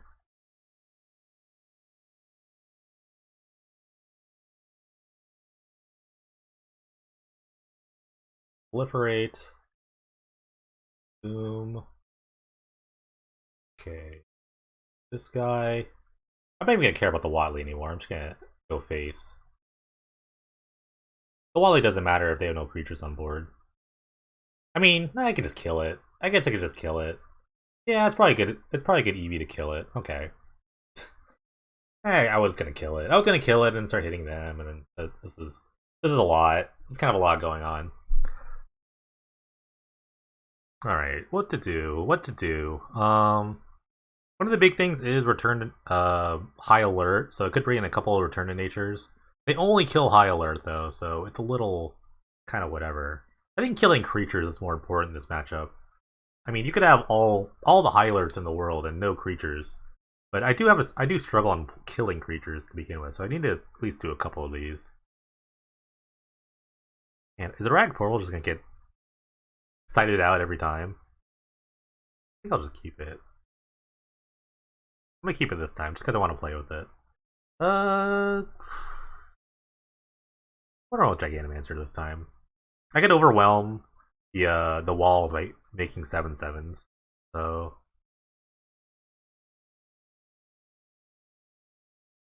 Portal is a bit slow though. I can cut a druid. Cut like a druid. Okay.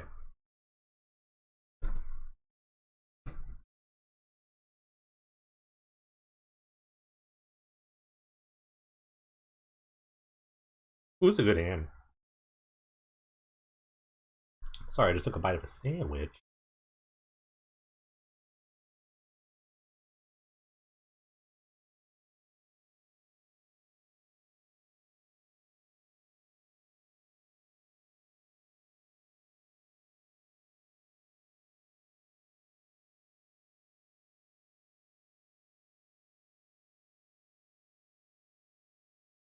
Alright, this is the combo.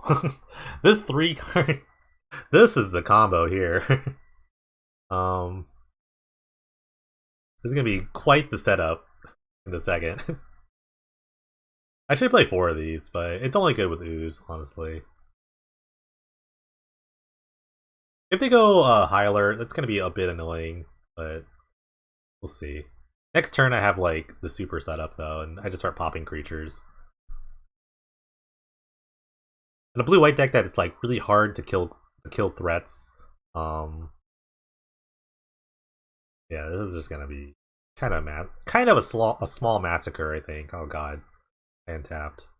Um,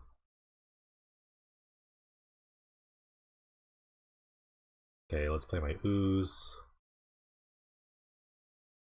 Play the peddler. I will pair it with the ooze. The fight club. The fight club has been commenced. The first rule of fight club. Who's hurt you? You control. You never talk about fight club here.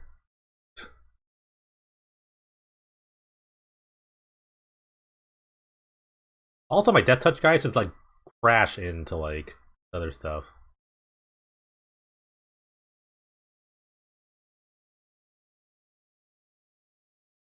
Also, Radic Portal can just like bounce these guys randomly to be really funny. Yeah, High Alert, I do not care about High Alert. I block. My guy's Death Touch too. And he gets bigger every time he kills a creature. I would actually just chump this, because I have another Peddler in my hand. I'm actually going to do it if they attack with both creatures. It'd be a suicide. It'd be quite the suicide attack. Okay. But every turn this guy untaps. It's kind of a nightmare for my opponent. Kill this. I'm actually just Erratic Portal this guy. Why not? I mean, Portal, bounce this guy. The random use of Erratic Portal here. It's a bit random, but we'll get the job done. Alright, that's one way to win, I guess.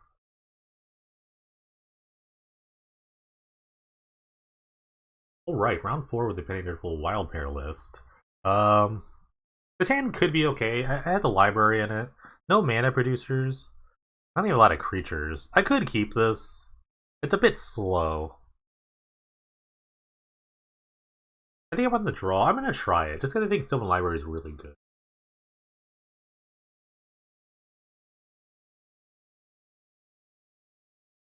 Alright. Maybe another cycling land? Maybe another red-white cycler?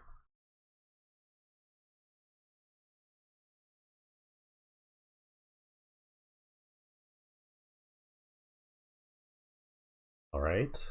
Flourishing Fox turn 1's a bit annoying, I would say. I think that means I have to play the Peddler here. And then peddle another guy to block. And then I can just pedal again, and then now I have 2 Death Touchers. Unless I play like a Spark Spray, that would really ruin my day. Okay. Alright, that is annoying. I would block. I'll block that in a second.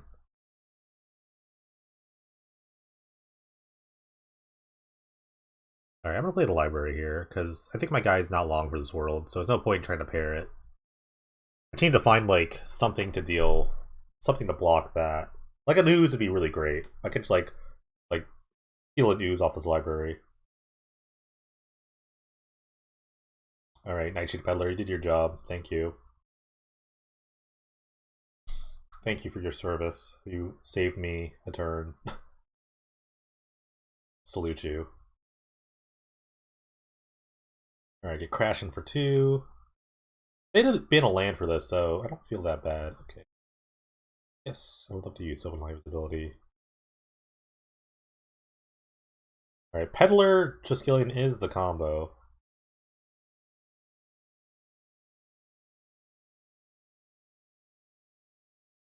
Alright, I'll play a bow here.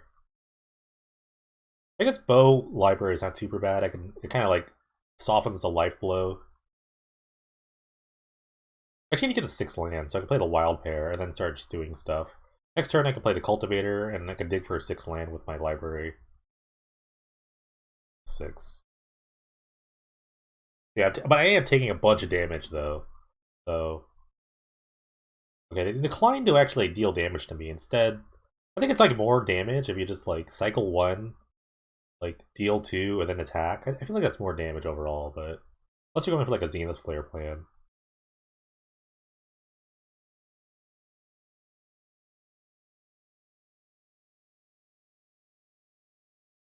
Alright, get a cultivator. I'm gonna make 2 servos, so I can just kind of like block for a bit. Next turn, play the wild pair, and then I can deal with this, and then hopefully just not get Zenith flared to death. That's the only plan. That's my plan. Yeah, library is really good. Library is really good. Okay, they're gonna shoot the cultivator. It's not a big deal. I was prepared for that. It's only here just to kind of gum up the board. 4th land, that means Zenith Flare's on deck. I can shoot another servo.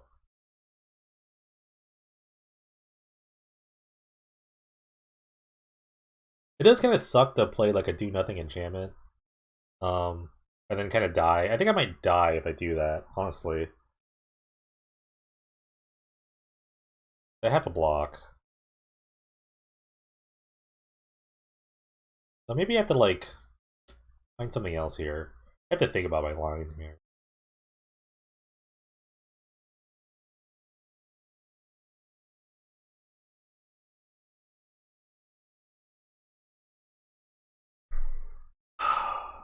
Trying to think.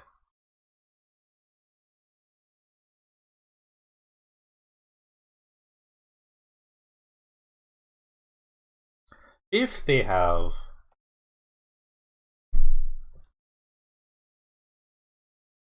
let's see, 2 cyclers would be 4 damage plus 8, which is 12. I go to 2. If a flare, I just die. I don't think like playing 2 creatures is super great. Like playing 2 peddlers. They can just like play 2 cycling spells. Their whole deck is cycling. So like the odds of them like living are like really bad. The odds of me living past that turn is really bad. If I get to untap though, I could shoot down the fox, but then the lightning rift kills me. So I think I'm just like boned no matter what. The odds of them having 6 basic lands in their hand are very low. Very, very low. Um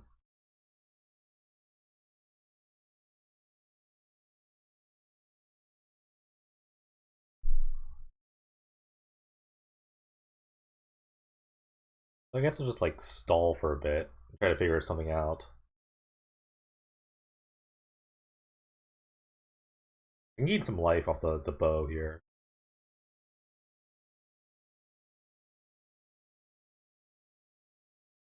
I know, this is a tough spot. This Flourishing Fox is flourishing.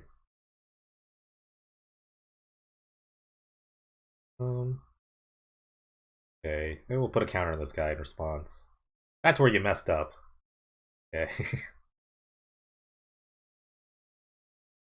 It does kind of suck, though. I will still probably lose my guy. Honestly, no, this is not too bad. Because I'm not going to block. Because I know I have a Triskelion coming up. Unless I play like a basic land and then cycle again. Okay. Never mind. Never mind.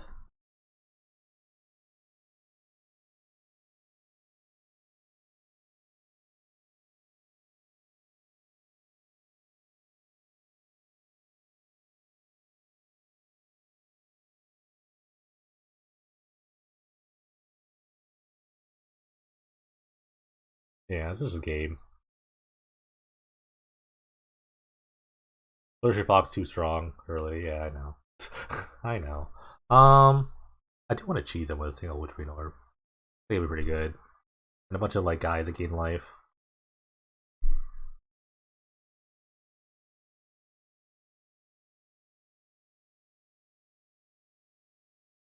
Kind of trim some of the fat here.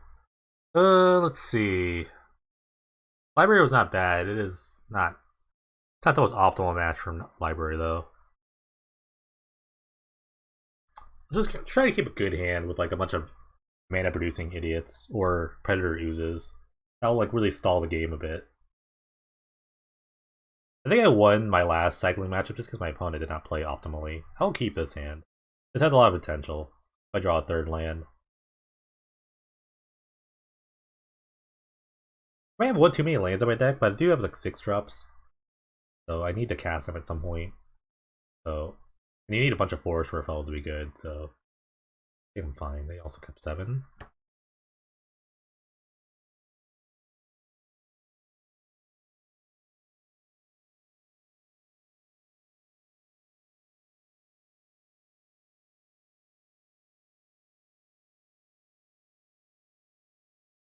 Okay, third land means at least I get an ooze out of this. At worst, at best, I get to cast as Wild Pair.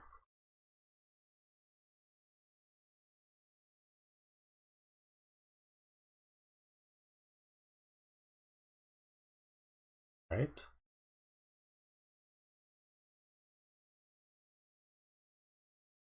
At the end of the world, I mean, if it resolves, I like get to do a lot of things. If not, whatever. I will play this Predator use. Just start the show. Love to cast a Garrick. I love a Garrick to kind of get another forest.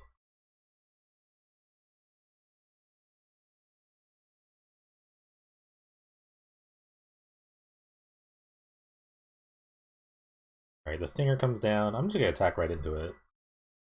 Do not care. Okay.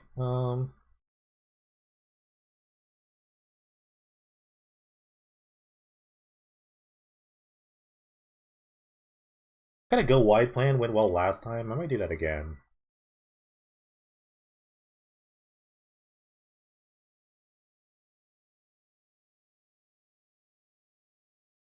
My last opponent really, really did not like me having Garrick, so they just kind of like Xenophired it a bunch.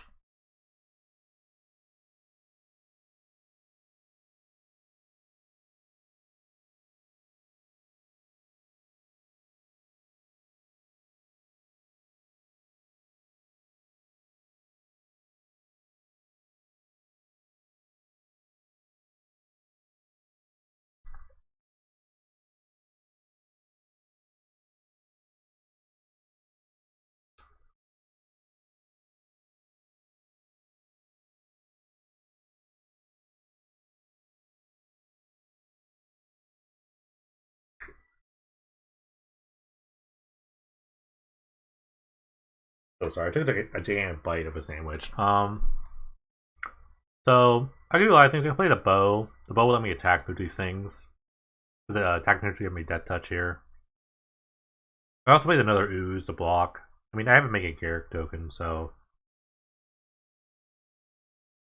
I could definitely just like bow ooze. I think that's what I'm gonna do. So I'm gonna play the bow here. Helps me helps the ooze just kind of get through.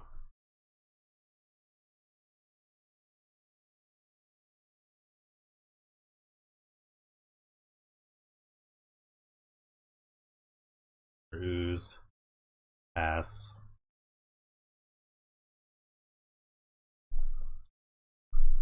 If I draw another land, I could play Wild Pair and start doing some stuff. Alright, they're going to the face. I don't disagree with that. I guess if they have a bunch of Zenith players, I'll die. That was a good draw.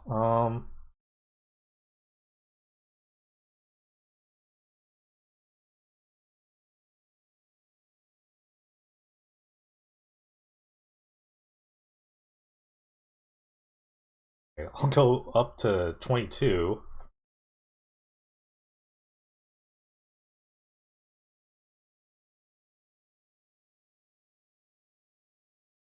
Right, so little guys are to keep turning. I want to make another guy here. Alright, so the Zenith Flare Me to Death plan is still kind of good, although it's going to take a bit. I don't know, it's still pretty viable.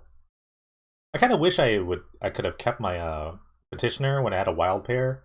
That way I could have gained like so much life. But I was kind of worried. I don't know. I could have just like went for Ultimate Greed and like had double Petitioner with Wild Pair.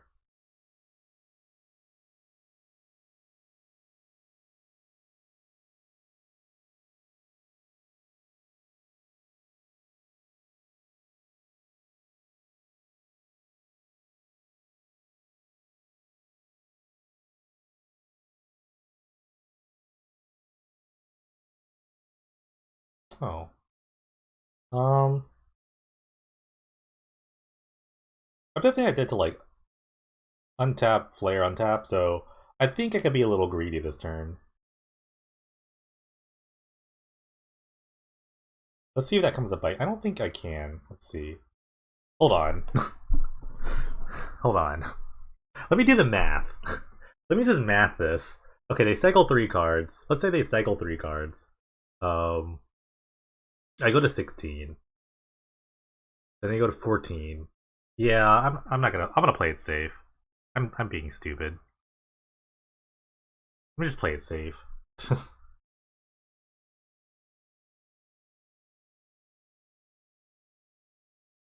Let's see. Attack. I'll attack with you too. Let's just play it safe. I think it's a safe line. I almost got super greedy there. Okay. Okay, this is bigger. Let's just like be safe. Because the only way I can die at this point is by getting domed.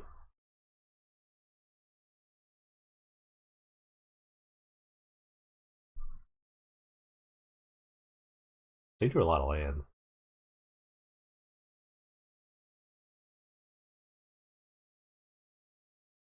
They're gonna dome something. Okay, they're doming me.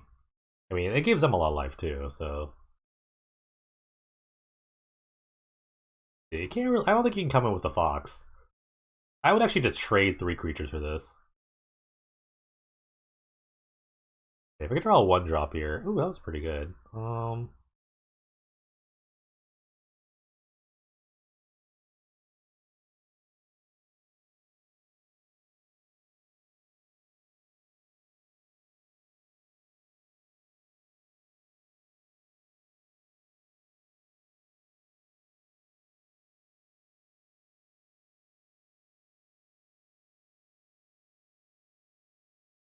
Pretty impressive force, honestly. Next turn I just overrun. If anything, I just overrun next turn. I'd have to get. I'd have to get double flared at this point. But if they're cycling already, then that means I'm not getting double flared. The odds of that happening are very low.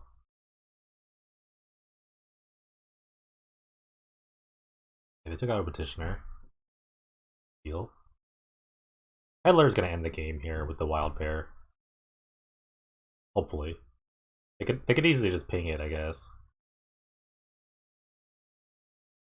With the triggers on the stack and everything. Flare me again. Sure. Okay, I mean, the flares are getting a bit annoying. Let me see. Okay, they're tapped out. I think I can kill them with the Garrick. Between Garrick, the Nightshade Peddler's gonna get the Triskelion, gonna ping this.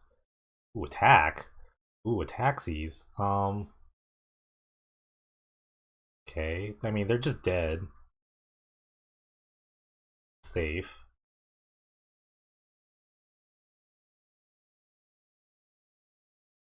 Okay, I overrun Garrick. I overrun Garrick and I go there. I just do that. Okay. I survived a bunch of Zenith flares, but thanks to a petitioner. I don't know. See, maybe Orb is still pretty good. I don't know. It seems really memey, but I think it's like a big way between like Ooze and Orb. I don't know how I could lose. I don't know how I could lose from that point. I just have Orb Ooze. Those are the things that I could do against this deck, and through those accesses I could just like build my threats and then just win. So I kind of want to play a second Orb. I kind of really want to play a second Orb. I'm thinking about it. I'll just like cut a wild pair. I think it's a bit slow in this matchup, and I don't think like Llanowar Elves are gonna like live. So let's try that.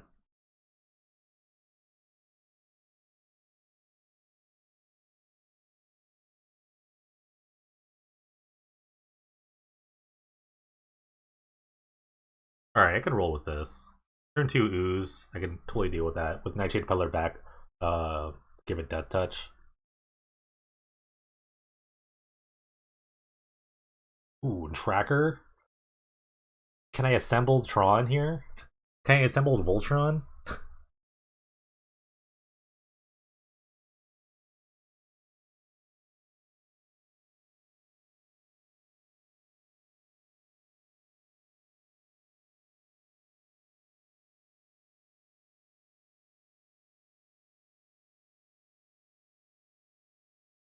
This would be a very nice setup if I can get that going.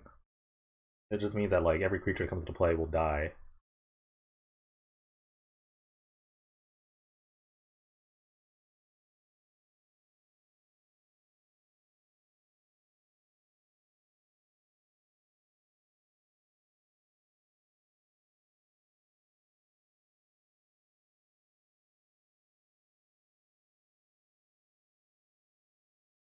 I could have just waited on this. I could have played the other Ooze. I think playing the second Ooze would have been better. I just got really excited. Honestly, I got very excited about this. You know, not killing the dork. Hey, this is a very exciting board I got. Okay, Lightning Rift is going to put a damper to my plans here. I gotta do it now though. If I get to untap, okay. Looks like they're gonna take out the Peddler here, which is not the greatest choice. I would have taken out the Tracker because now they're gonna lose their Stinger. My Ooze anyway, which is a 2/2. So I would have actually taken out the Tracker. Take this.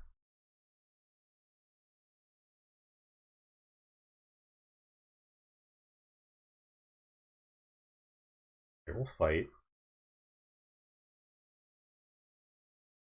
Um, Proliferate. Kind of the same thing, honestly.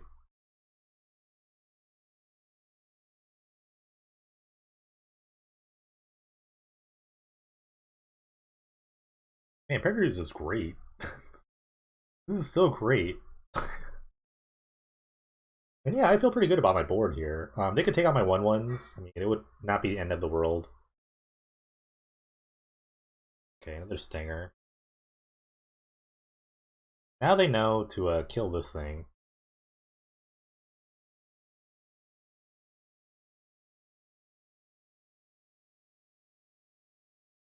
But I mean, this guy's running wild and free. Like, it's hard to kill this.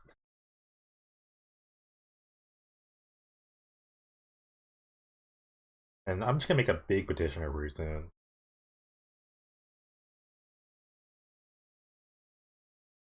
Wish I had Prey Upon to my deck. Ooh, increasing savagery. So savage.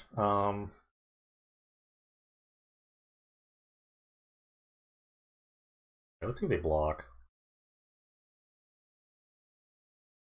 Okay. Let me do some math. I don't think I could like get cycled to death here. So I'm gonna play this Ooze. And then next turn I'll play the Petitioner.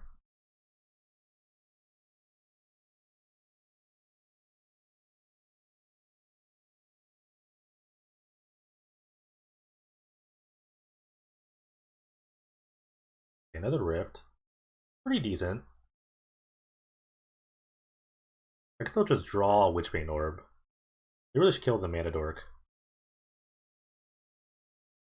But yeah, these guys don't die to anything. I guess I could also take out the Palm Bright Druid as well. To reduce my devotion a bit. Oh, they're going to the face. Okay, I get one extra life.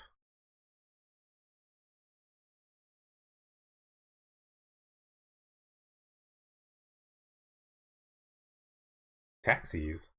That's not the most profitable attack for you, sir. Alright, let me just gain a bunch of life.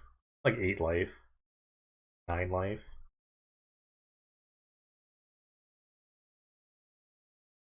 Alright, these guys require a block now. I feel pretty good on my position. Anything the savagery might kill them. They could like Zenith Flare me for like 12. That'd be pretty good. They could take out my board here, but I think the savagery will kill them. Okay, they didn't even bother like casting spells. They're just looking for something to live, I guess. Like Zenith Flare will not save them.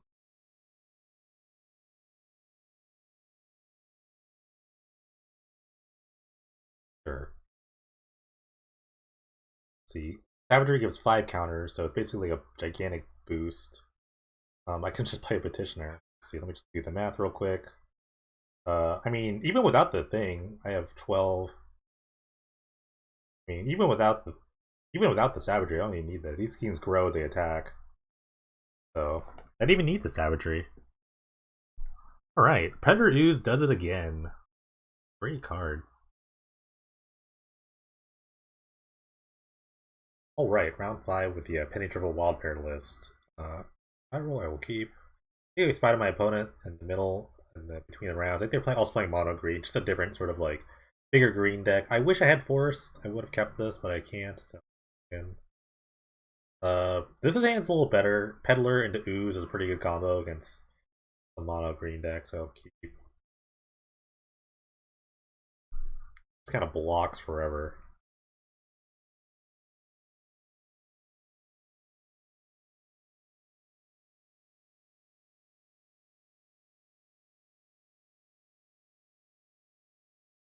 We got a match. Okay. They got the faster start. They got a little Land Royale faction.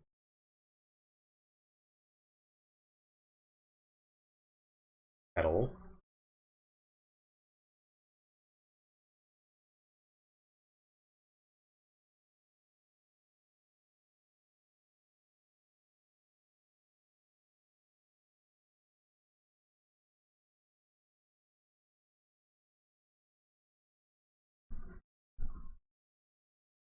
Okay. I wonder if they kept the one lander based off this. Ooh. Spicy. Okay, I'm gonna make the trade here. Offer up the trade. They'll never trade this.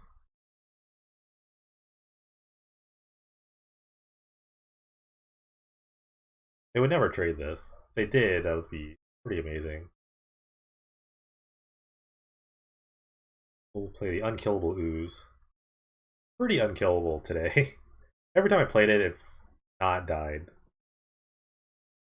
And I will pair it with this Nightshade Peddler. Everyone's had to read it too. I feel like everyone's read it. Okay.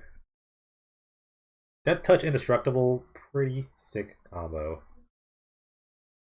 My opponent kept a very interesting one-lander on the draw rather. Right, but Tribe is pretty good at kind of blocking. Or kind of getting out of this mana woes. We'll just hit lands for the rest of the game so I can start doing some stuff. Okay.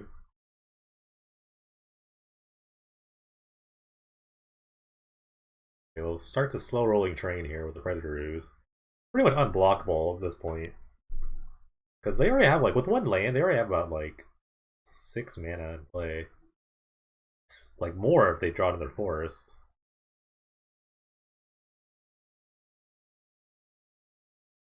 Run out another Nightshade Peddler just for fun.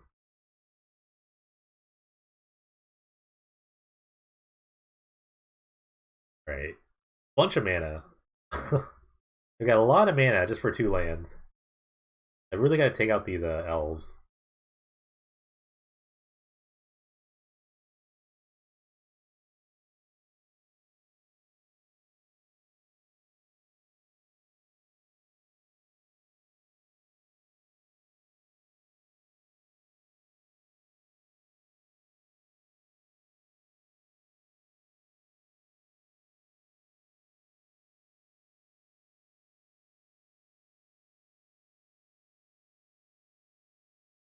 Alright, let's see what happens here.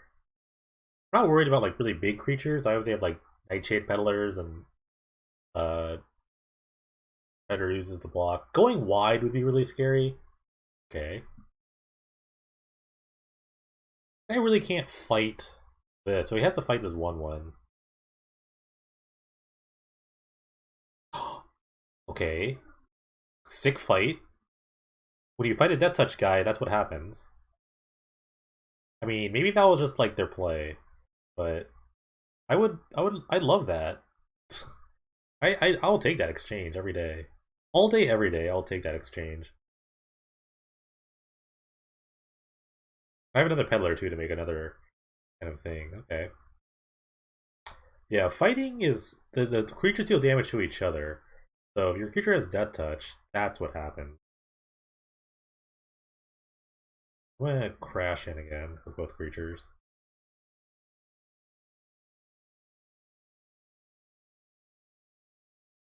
Magic is a very complicated game. I'll say that. I'll say Magic is.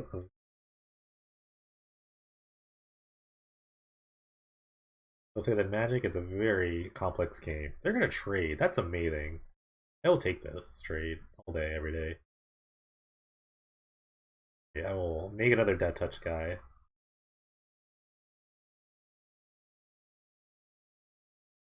I actually appreciated that trade a lot. It's kind of like reducing the mana cost just a little bit. Because already the ROFELLOS land our tribe is a little bit ridiculous. I'd love one more land so I get this Cultivator out.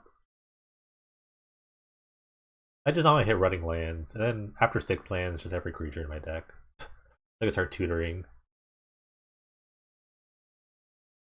I haven't really gotten amazing wild pair sequences yet, but I mean, it's gonna happen. It's bound to happen. This game's pretty close. I feel like I'm like a little behind on at least mana.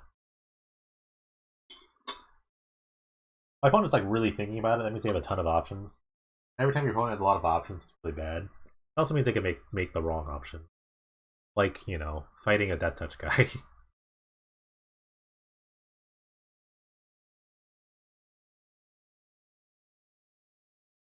No block.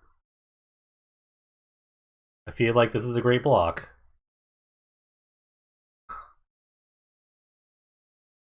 I think it's a good block. I think that's a good block, right? I tried my.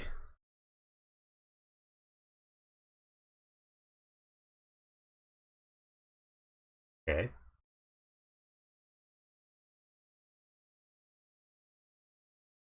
Okay. Another land would be amazing. Okay. This means I can just continue the attack with my ooze, and without like fear of like taking a crack back. I'll just like kind of make a bunch of guys with a cultivator.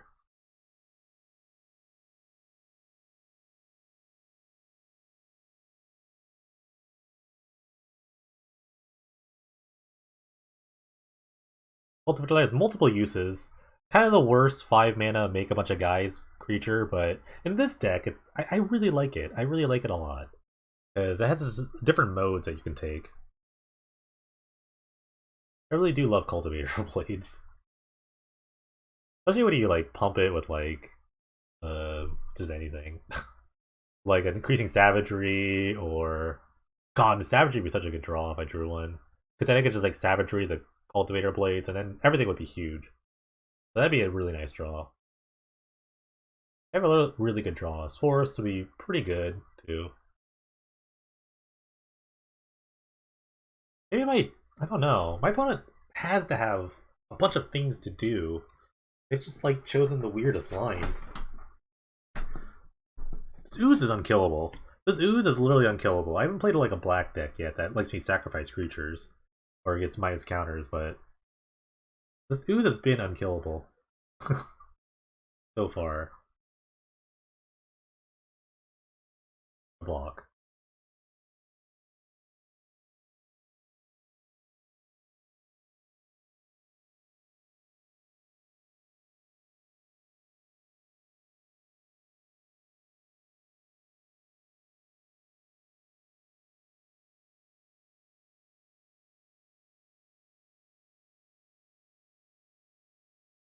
Ooh, big guy.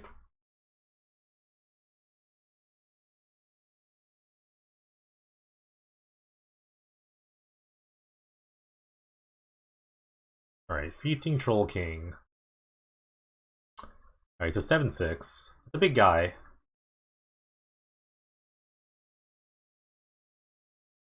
That's a huge guy. Hmm.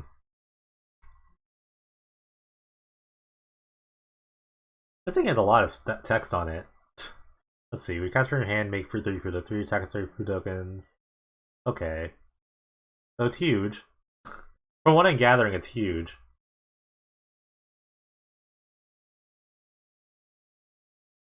Hopefully I just draw something off this turn. I think I'm going to attack. I don't think blocking is super great.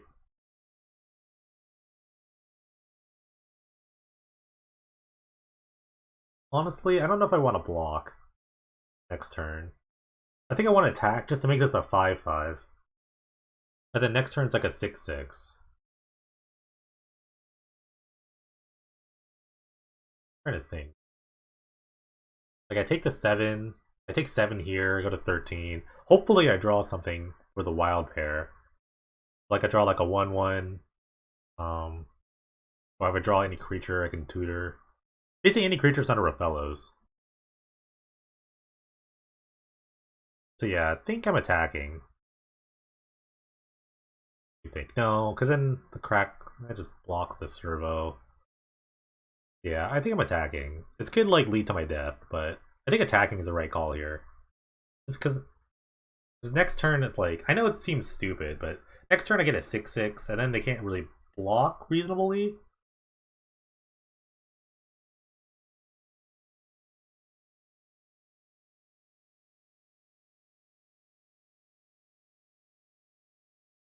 It is a little scary, but my guy's not gonna die. He's indestructible. I just need a counter on it.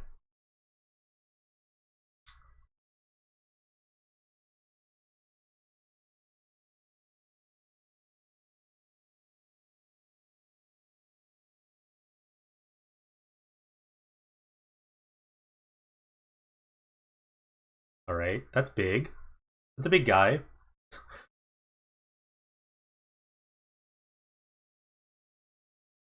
I would love to draw the 4th Nightshade Peddler. That'd be pretty strong.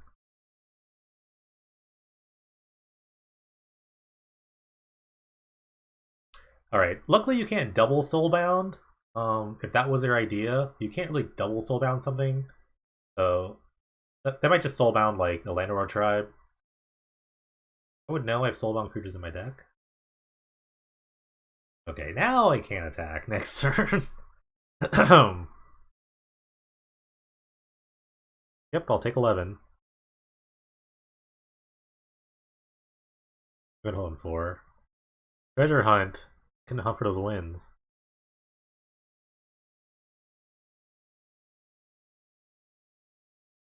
Okay, the worst card to draw, because I can't tutor for any other creature. I can only tutor for other ROFELLOS. Um, it does block, I guess. Because this term I am blocking quite a bit.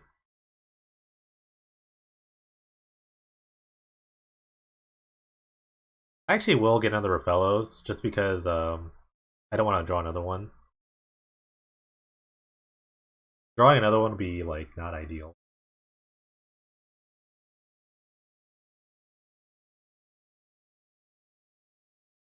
All right. The only thing that tramples is this thing, so now they have a 5/5. Only 6 would get through, so it's not too bad. So if anything else tramples, though, I am kind of boned.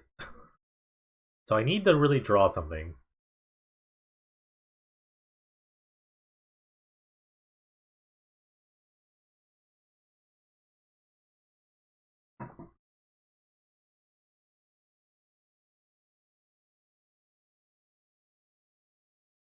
Alright, here come the idiots. I have a block out.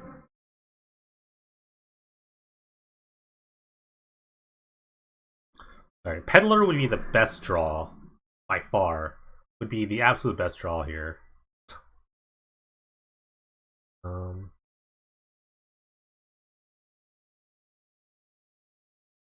because Peddler would take out these 3 guys with a Triskelion.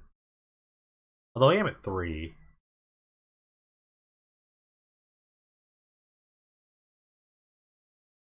Alright, this gets the last Peddler. I don't think it's like enough though, because or I can get Cultivator Blades, block again, but I'm at 3. Yeah, Cultivator would like make a bunch of tokens, but it's kind of not enough.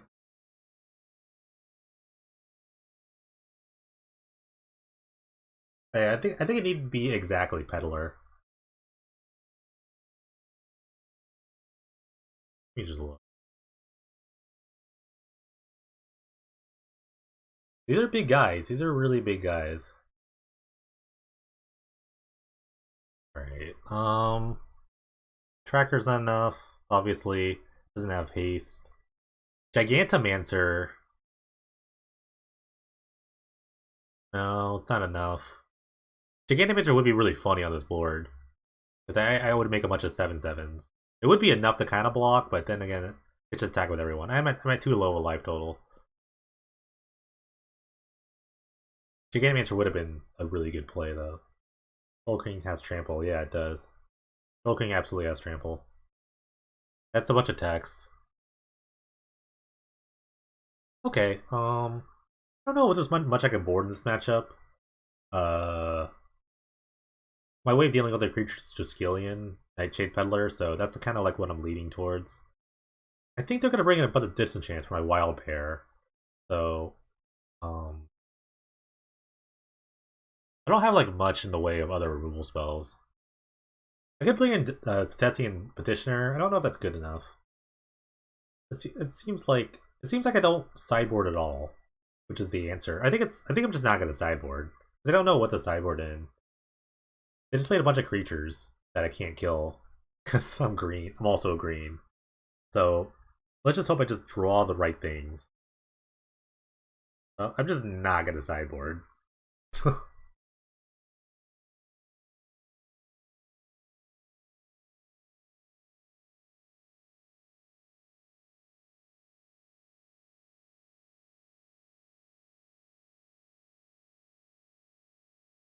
I do need to win this. I think the top 8. I am on the outside looking in just because I lost the first round. So a win would definitely put me in. A loss for my opponent isn't exactly a death knell for them. So they're like the second highest 9. So we'll see.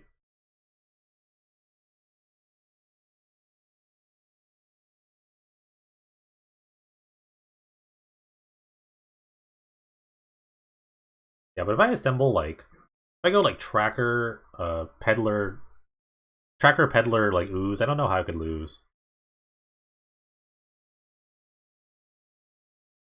I want them all again. This hand's not good.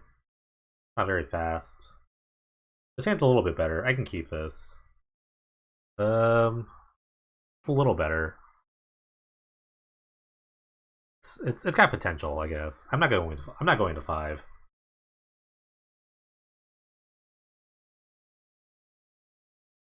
Maybe I should go to 5. I draw like a ROFELLOS off the top. The hand gets like amazing, right? Alright, they have Birds of Paradise in their deck. It's a little weird, but I guess they can pair it with like a Wolfear Silverheart, which I saw one game. I think they should play 8 mana dorks too. Okay, it's the greatest draw. Garrick would be a really good draw. Garrick would enable a turn 4 wild pair.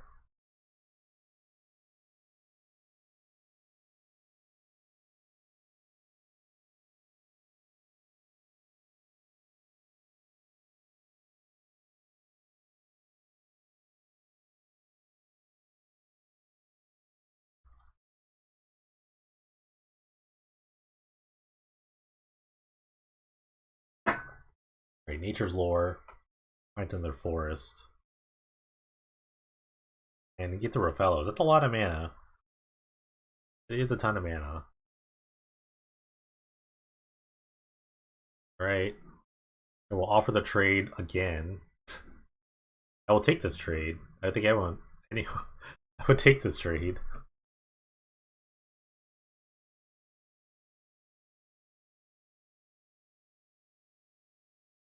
Another forest, I might consider holding back the cultivator in order to get the wild pair down. And then I can cultivator up the Gigantamancr, and then that would be a lot of damage. Okay, that's speaking of a lot of damage. So maybe I have to play cultivator now. They're gonna pair it with their birds. So I guess I'm kind of forced to play this cultivator of blades. Unless I draw like something else.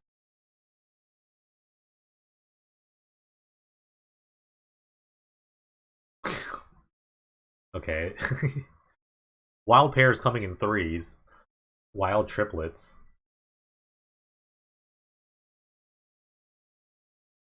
Alright. These guys are gonna chump for a bit. I'll make servos.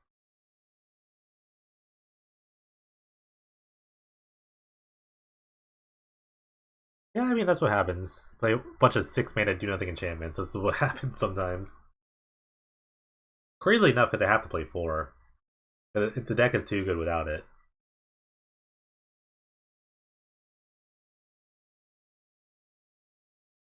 Can't believe we're gonna famous last words. Okay. Alright, get in the way. They still have 4 cards in their hand, so they can cast whatever spell they have. The green matchups are just really about. Oh my god, they just passed. Okay, so. Okay, here we go. If I draw a peddler, the game like changes rapidly. The game changes rapidly. I peddler, I tutor for a Triskelion, I wipe their board, and then the game's like back. We are back. Okay, Return to Nature, that's fine. I'm sure they've been holding like all the Return to Natures.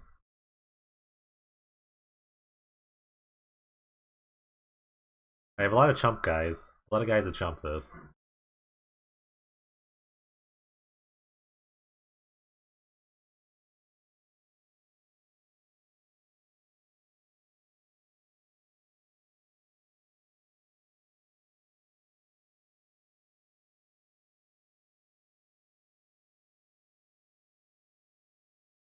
Return to Nature is pretty good against Triskelion too. There is a trigger that goes on the stack where you have to pair.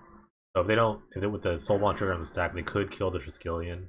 So it is a bit scary. Not like a complete kind of like wipe.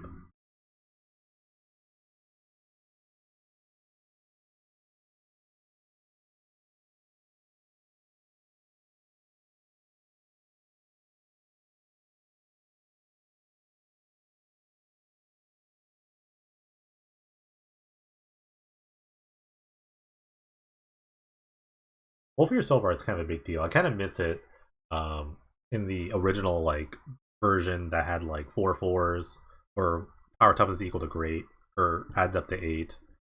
Like Wolfear Silver was a big deal. I kind of missed the 4/4s, but I've been doing pretty well with the 1/1s. I think I just need to optimize which ones I can get. The birds is gonna kill me though. But I do like the fact that everything's like a single, other than obviously ROFELLOS, but everything's like a single number. ROFELLOS is just there to boost my draws. Predator Ooze would be kind of an okay draw here. It would just block the big Silver Heart. Okay. Well, this is a bit annoying. Now there's a bunch of Silver Hearts to deal with.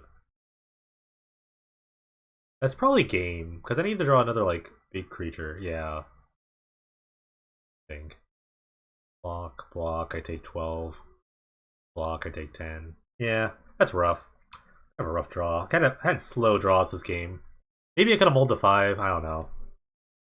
Their creature's just bigger. Yeah. Oh well. Alright, we're here with the quarterfinals. I did not obviously make it, but thanks to the mono green powers, we're going to watch this mono green mirror in the quarterfinals here. Spit Kickers is starting. Well, they actually done pretty well for themselves.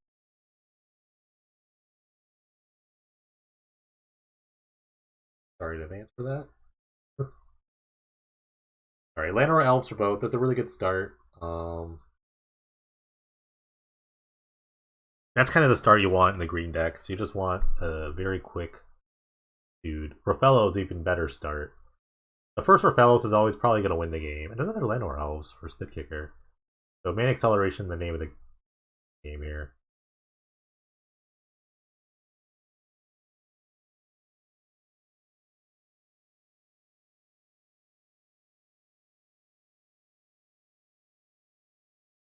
Right, Nest Invader for Naruman here. These lists are a bit different. They both have the same plan, which is obviously resolving big threats, but they do it in different ways. But they're both like similar in the way they like ramp.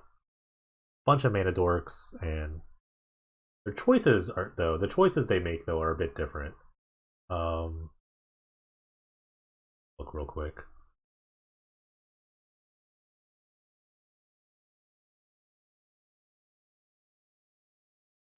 Spit Kicker we did play in round 5. They're playing things like obviously Wolfram Silverheart, Feasting Troll King from Throne of Eldraine, so things like that. On the other side, they're more about a going wide style. So they both play Wolfbriar Elementals, but Naruman here actually plays Overrun in the deck, which I really like. I really do like Overrun a lot. Obviously, both play 3 pairs of Garriks each, so Spit Kicker gets the first Garrick. I think just because they have another. Ooh, the double draw of ROFELLOS is really rough. Somehow playing this untapped as if they're going to block, but they show it anyway and realize that it is sort of a legendary creature, so that goes in.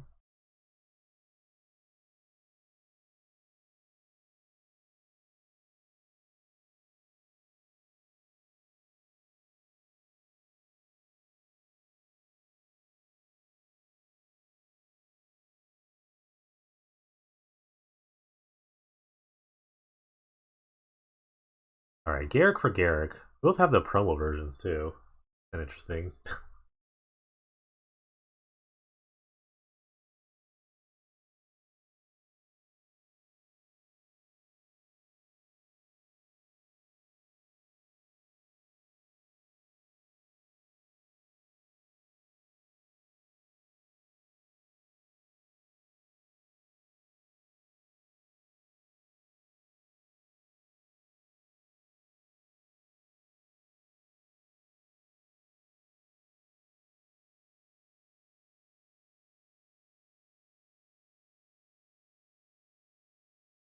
Alright, so I guess the big thing about these mirror matches is that you want to just like kind of create the bigger force and then cast the first overrun. And Garrick is really good at making overruns, so and neither deck really has ways of like dealing with the other Garrick. The Spit Kicker deck though does have Birds of Paradise, which is a flyer. You could like soulbound it with Wolf or Silverheart, which that would be kind of a mirror breaker, honestly. It's kind of goofy to see this when you have Llanowar Elves and Footnerves in the deck, but this actually it could make the difference down the line when games go really long.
Alright, Wolf Rider Elemental.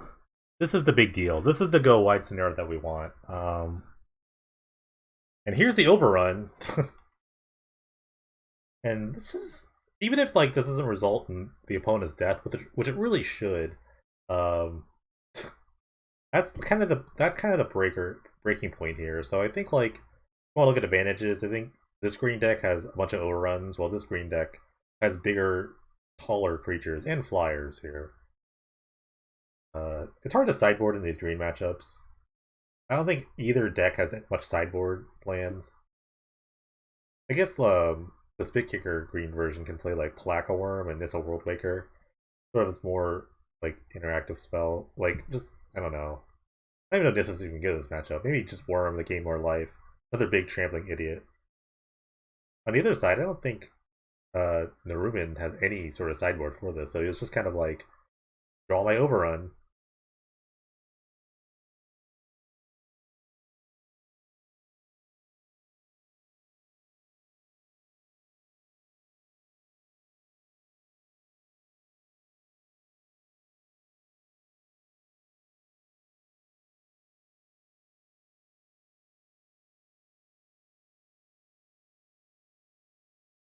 Alright, turn one elf.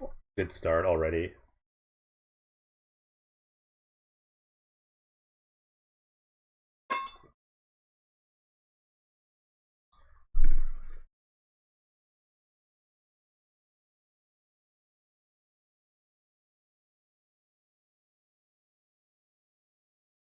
I'm actually like kind of surprised there are two green decks in the top 8. I played a green deck myself this tournament. Mine is a little much different, but sometimes you just play a bunch of big green guys and they just kind of beat you down. Especially if people are playing like red decks. It is kind of hard for to deal with like a Dungrove Elder or like Troll Ascetic really early. Luckily, there are no. I don't think there are very few black decks in the field today, so no sort of Nature's Ruin, which is basically a 3 mana green wrath. But maybe that's gonna change. Right, elf for elf. Here already, you're down to faster starts. The turn 2 ROFELLOS is a big deal. And a Birds of Paradise, so already just a bunch of mana already on the field. Ruin needs to respond.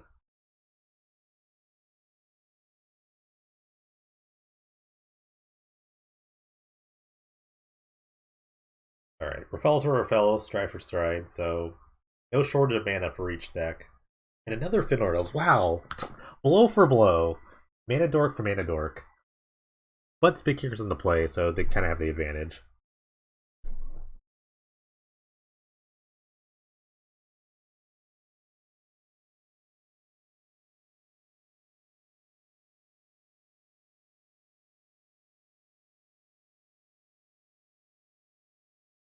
Alright, Palaka Worm does come down. Turn 3 Palaka Worm, just like we drew it up. Big 7 life, big trampler. Can already start pressuring the life total of Naruman. Palaka Worm, a rare in M19. These used to be uncommon in previous set. I don't remember. I think it was like I don't remember what block it was a rare in, but actually got or uncommon. It was uncommon in one block, and it got rare shifted up to a rare. It's just that good.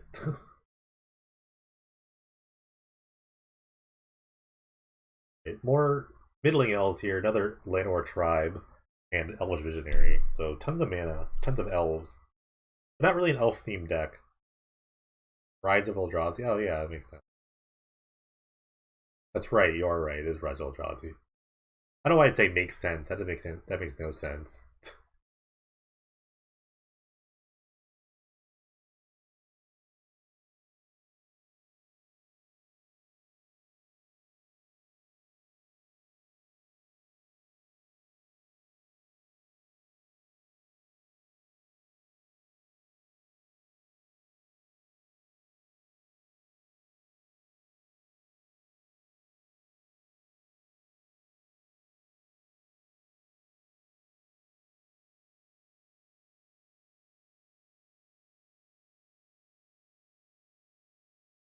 Ooh, another Placa Worm.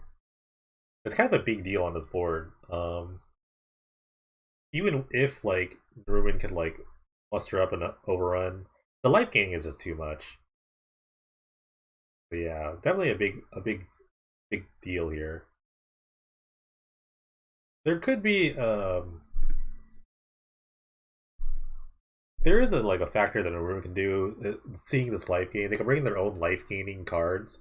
They do play a four of Setesian Petitioner in their list, which is gives you life equal to your devotion to green. So that could be like a telling tale for this on the play.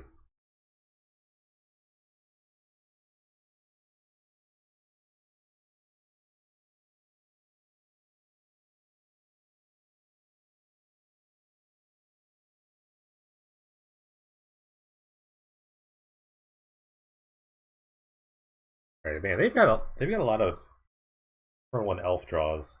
I guess in my deck I only played 8 elves. I only played Lanora elves or Finor elves rather, and then ROFELLOS. They need a lot of room for other things. Maybe I should just adopt a more like 10 to 12 elf system for these consistent draws.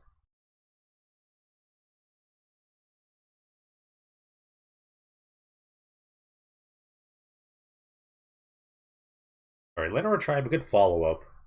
It's kind of like ROFELLOS. Kind of. On turn 3, it does kind of cast a wild pair.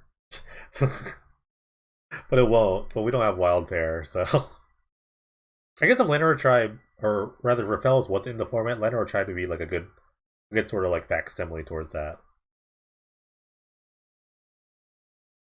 At least in the early game. In the late game, the more forests you draw, like the better ROFELLOS gets, obviously. Lanora Tribe always stays at 3. So it's good on like turn 3 and 4, and then like on the further turns, it's pretty bad. But it is a 3/3. So a 3/3 for 3, you know, just stats alone is fine.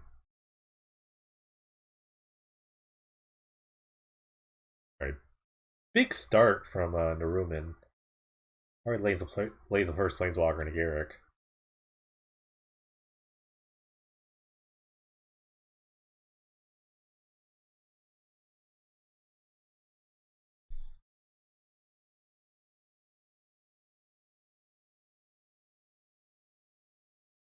Estimator is the next play. It's kind of a mini ramp spell, also kind of goes wide with the Eldrazi Spawn token. Elvish Visionary. Get a cantrip.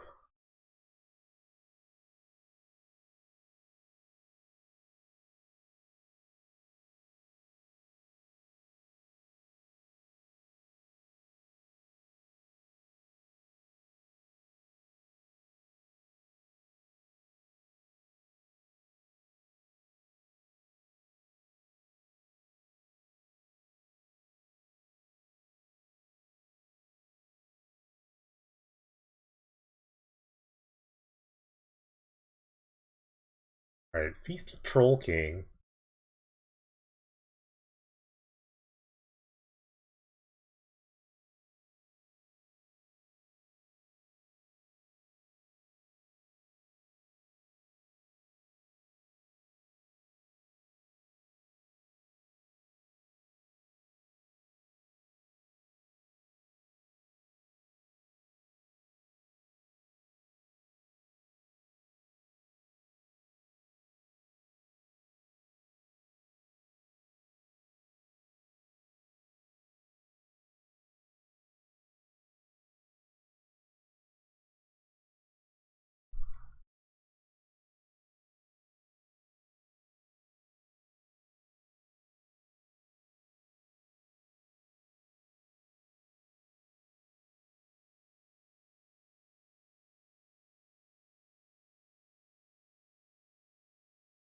Alright, this Troll King, though, will require a response.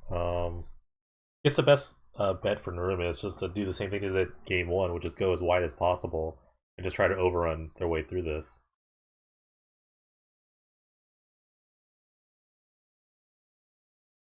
Alright, this looks like a really big uh, Wolf Rider Elemental, if I had to guess. They're gonna sack the spawn token just to get one more token out of the Wolfbriar. I guess trading an 0-1 for a 2-2 is fine.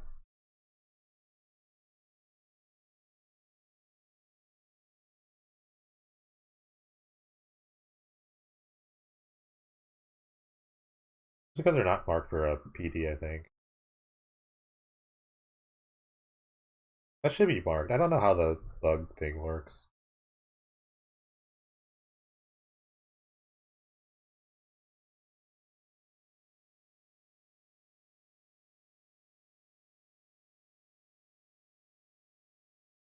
I honestly don't know how that works. That's a code issue. Alright, this Garrick does threaten an overrun. The Feasting Troll King can attack the Garrick. That would create kind of an awkward blocking situation. I guess I could like triple block with 3 wolves. You can't really let the Garrick go. Nor you can't let it go below 4. Because I think the overrun is going to be the path to victory. Unless they had an overrun in their hand already. And then they could just kill them. So I think it depends on like how they block. So yeah. Troll King is going to come into the Garrick. Ooh, they're thinking about it. Yeah, I think you have to do that.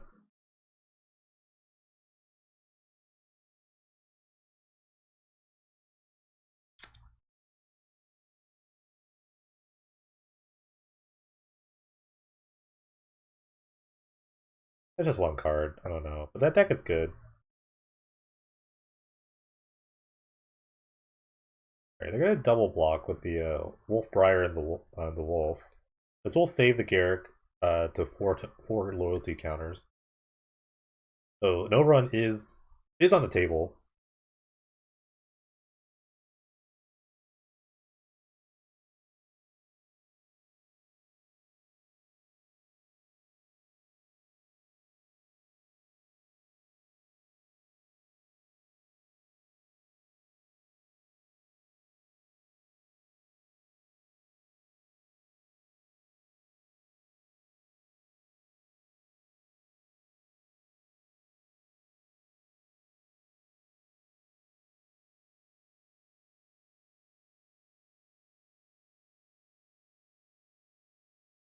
Alright, Troll King comes back via its ability. A crazy card. I mean, it is a 6 mana at 7/6, so not that crazy. It has a lot of text.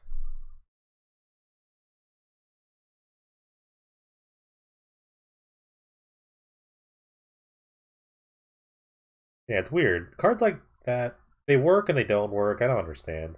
I don't understand MGTO. It's really weird. Ooh, throw Wolfbriar. My best advice for you is to try, every time there's an update, just retry the cards that you want to play. And see if they, like, ninjas fixed it. You can also just email WotC to fix it. And that might happen.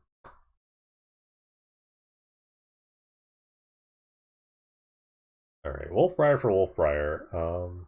It's gonna be a big deal.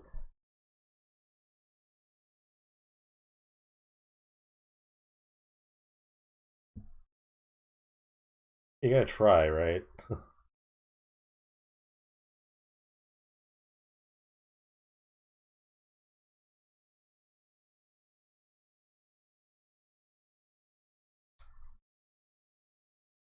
Silver looks less impressive now that Spit Kicker has a bunch of green tokens. Still, they're gonna offer the trade, or at least make some. Gonna make Spit Kicker make some awkward decisions. Right click attack all. Why not? The green motto.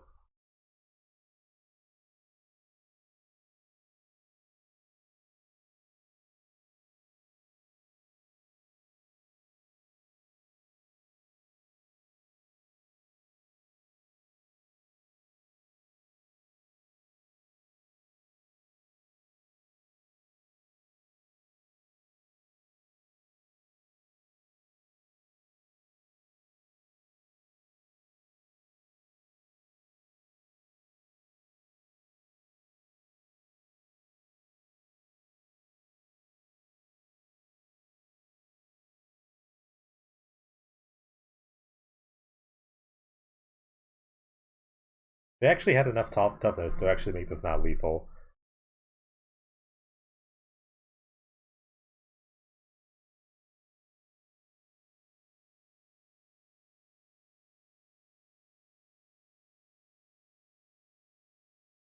Kind of impressive, honestly.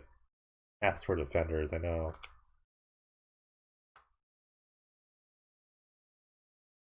Precarious 2 life.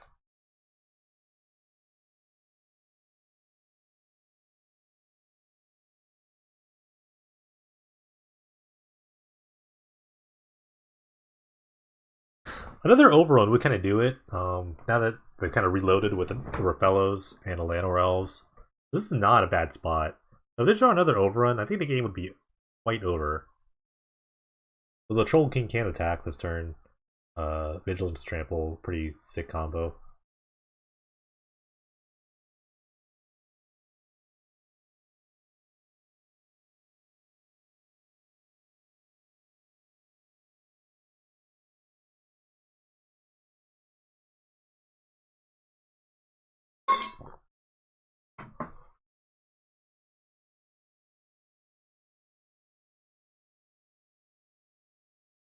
Actually, as it stands, if Spick here doesn't play any more threats, this is a lethal attack.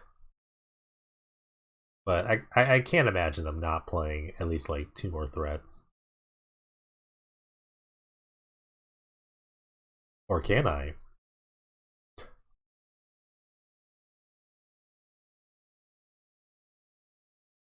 It depends if you have a BTTV or Franker Z face. It's a Chrome extension. It will work on this. Some of it will work on the stream if you're watching the replay.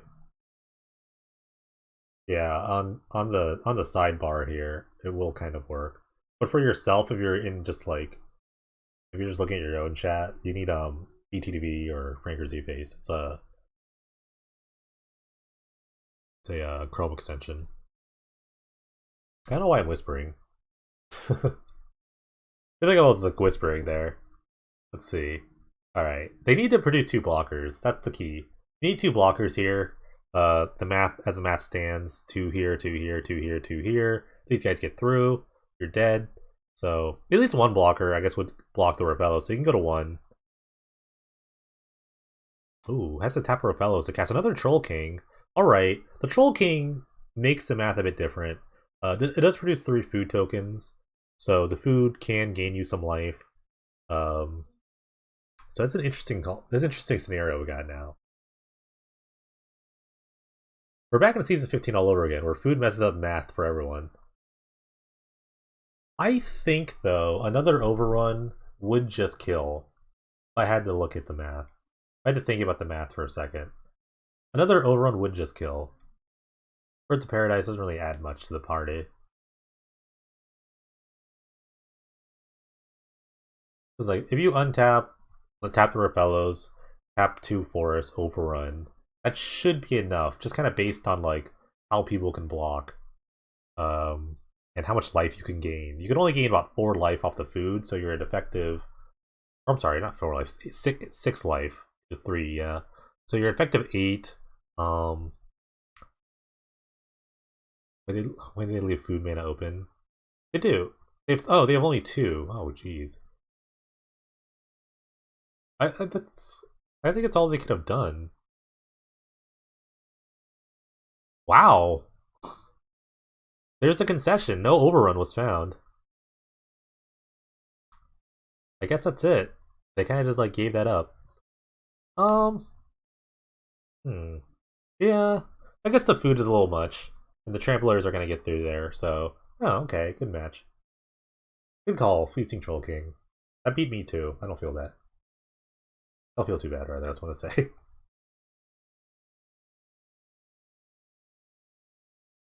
All right, we heard the semifinals of the Pain Dreadful tournament here. We got Eternal Paradox playing Red Black Goblins versus Depressed Doug playing Mono Red Aggro.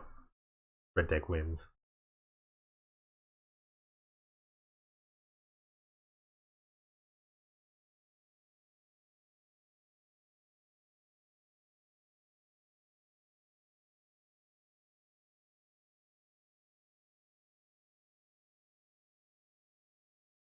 All right. Temple of Malice, pretty good land in the format. I do love scry lands. So all I have deck should be the red, black, or red, green are good ones. Alright, Bloodfell Caves. Next draw. Dirk Processor, basically red Llanowar Elves, if you want to think about it. If you really want to think about it.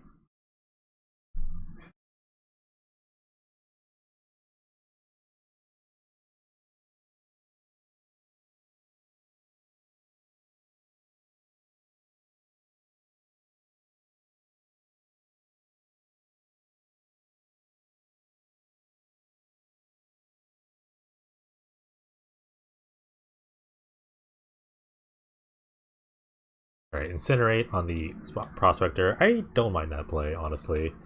They could do something different with like a turn 4 like Ringleader, and they've drawn a bunch of cards, so this is not a bad plan. Alright, War Chief. One of the several lords in this deck. I think there are a lot of different lords people like to play. I think Chieftain and War Chief are probably the most popular. I like Goblin King as well.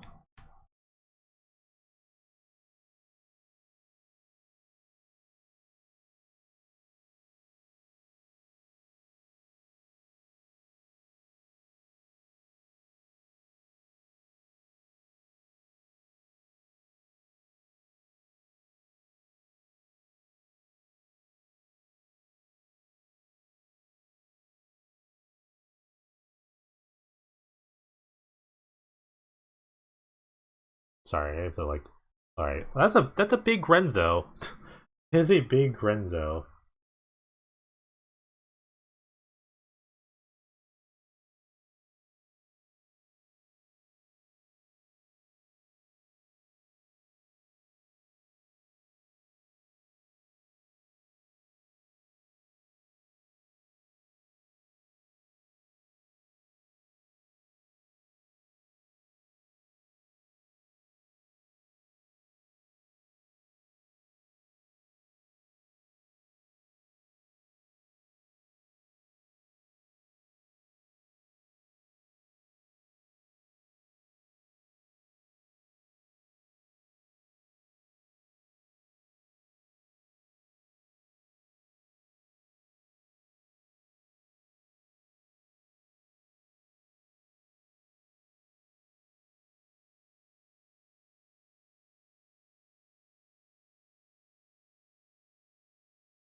Sorry, I was distracted here. A bunch of creatures. You don't want the creature plan against the mono red deck. I think the goblins just have bigger, better creatures.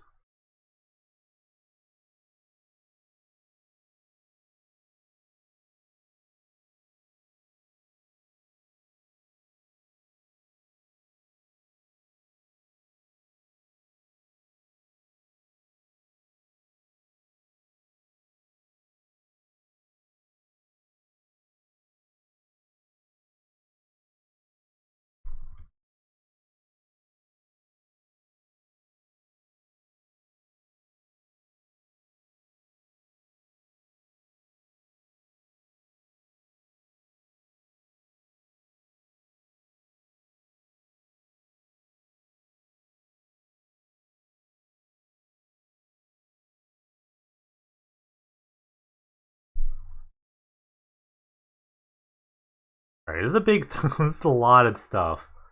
These were good hits. A lot of things happened.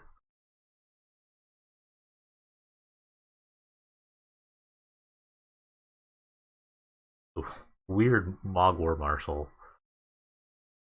Right. Pashlik, pretty good. Alright, that's why you play goblins, you know? War Chief into Grenzo seemed like a really good time.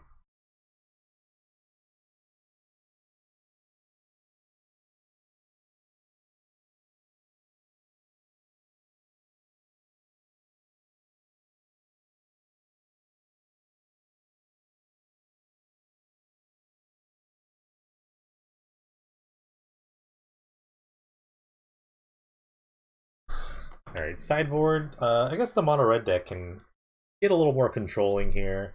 They do play things like Satyr Fire Dancer, which is pretty good at. You can point your burn spells at your opponent's creatures and still deal damage to them. Flagstorm, another good wipe, board wipe. That's actually like pretty strong. Satyr Fire Dancer. I do like that sideboard inclusion. Um, Goblin deck can also have a bit of like sort of a controlling element they can also take.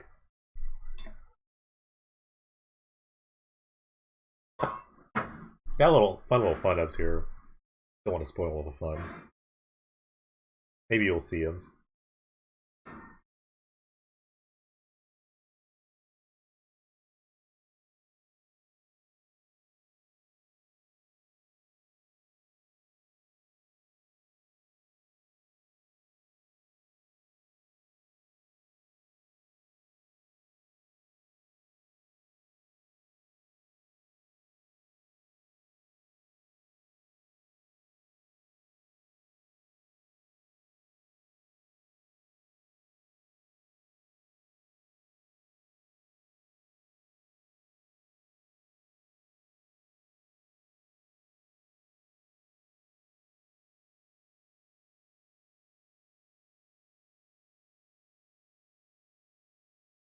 We're here for game two. Satyr Fire Dancer, right off the board, right on time.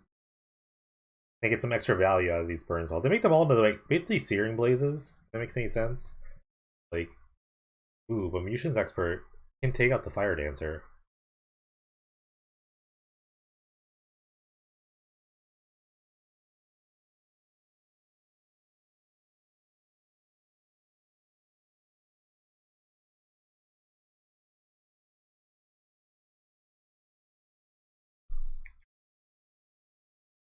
Yeah, this Goblin deck is has some interesting choices, I would say. Uh,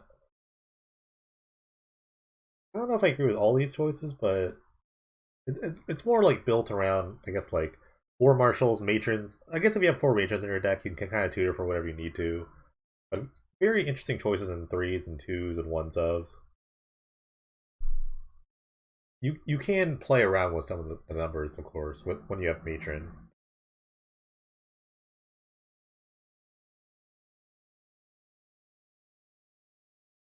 But I mean, can't complain though. They are here to the semis. I think their big kind of like game here is like expert with more Marshall.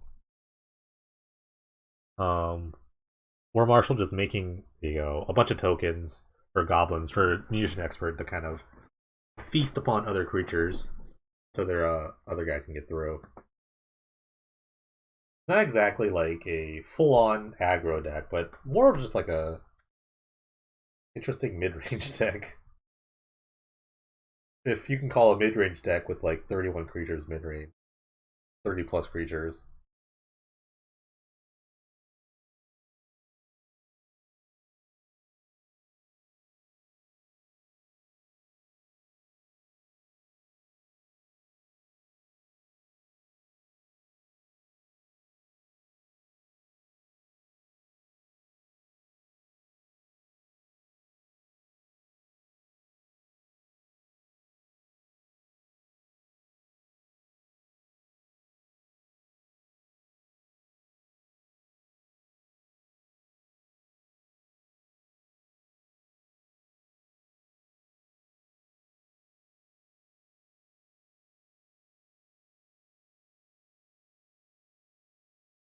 Sorry.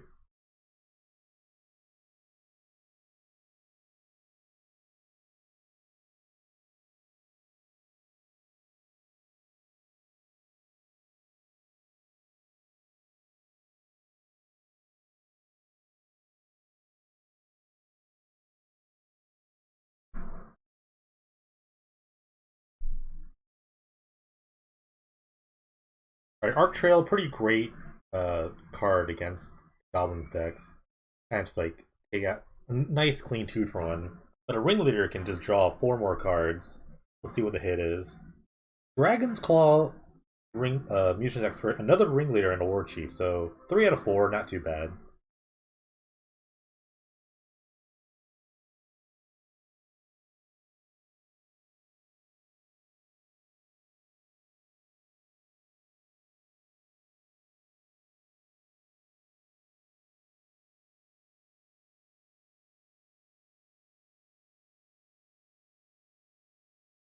It's really hard for the mono red deck to kind of keep up with these kind of things.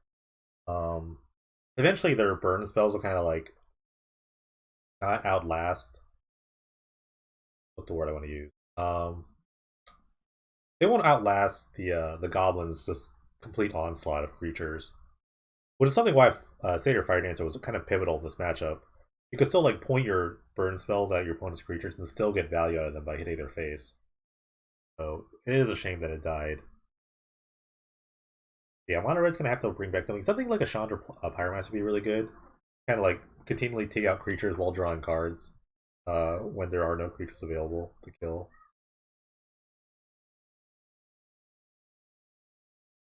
Or, you know, just killing them would be good too. They can kind of kill them somehow. That would also end the game, I imagine. Right, the figure's gonna get to a 4/4. Big damage. The Musician's Expert in the hand already for Eternal Paradox. It's gonna be pretty tough to kill this guy so far. But I think in like 2 turns I could do it.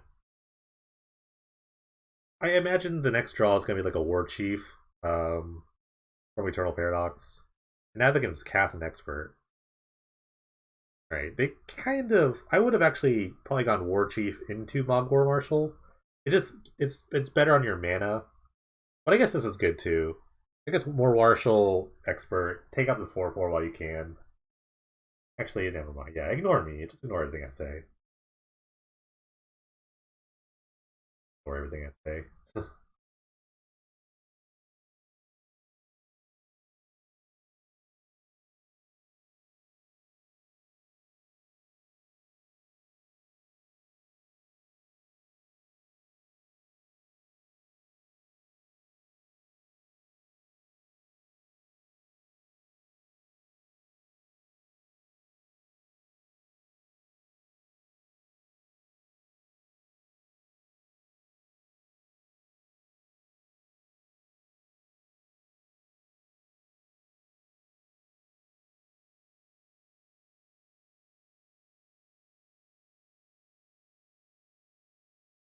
All right, Phoenix gonna fly over. I don't know how good this Phoenix is right now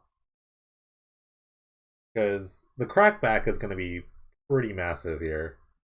Ooh, Pashalik in War Chief into Pashalik is kind of a big deal.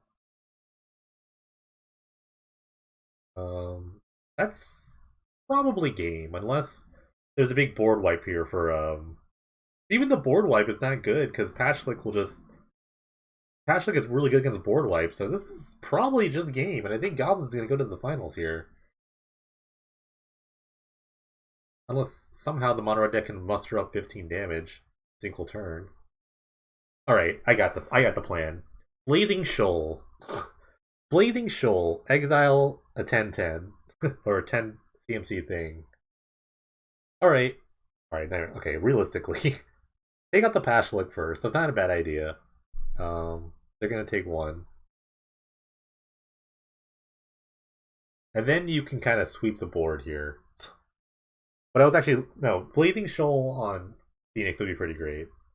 If Blazing Shoal is legal this season. I don't know if there's a deck for it right now, but it definitely is legal. Alright, Earthshaker. Genra. Mono Red's still fighting. They're fighting the good fight here, but might be all for naught soon. Yeah, definitely can't attack anymore. I think like 1 Lord in the game is over, but it's why I like a bunch of Chieftains. Alright. Matron can fight the Chieftain. This is probably game. So unless like the Press Duck has okay, they got Sling Game Lieutenant, which I guess is a more cleaner kill.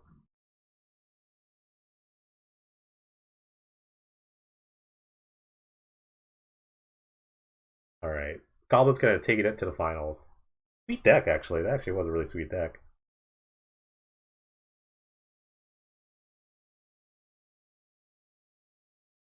Right, we are back with the finals of this tournament. We've got Mono Green, not from me, but from Spitkicker. Just a very fast ramp deck into big creature sort of deck. Just bare bones. I think this is the most mono green you could ever get sometimes. It's gonna go versus Eternal Paradox here, playing red black goblins. So Force Tribal versus Goblin Tribal. Here we go. Eternal Paradox gonna be in the play. Birds of Paradise. Bunch of like mana acceleration from Spic here. Can't really profit off the multicolored powers of Birds of Paradise, but I've seen them kind of pair up with Wolfear Silverheart. So Mutia's Expert's going to take out the Birds of Paradise. That's a pretty good play. I think it's the first time Expert's been legal. I'm not really, I can't confirm that, but very strong addition for Modern Horizons.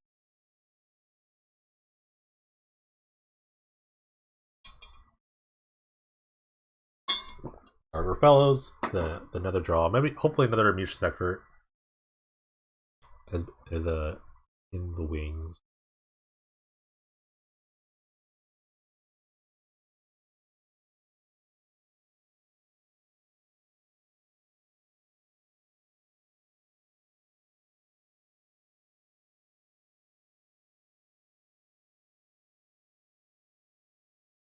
Alright, War Marshal is the draw.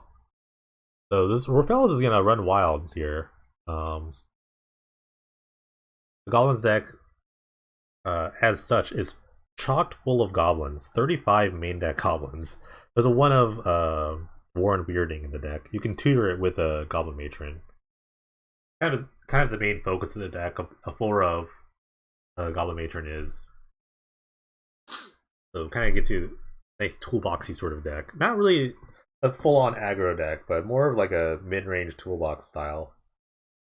ROFELLOS here is gonna do some damage. Yeah, Weirding is a little awkward. Is it just Goblin card? I can't remember. Anyways, turn 3 Feasting King. Pretty great against the 1/1 idiots.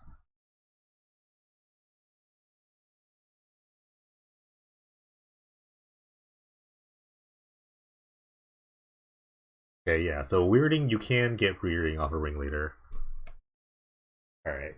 This is a big deal. I think one of the strengths of this green deck is that if you let some of these mana dorks kind of get by, this happens. You get this like big acceleration threat, and the goblins just kind of come through.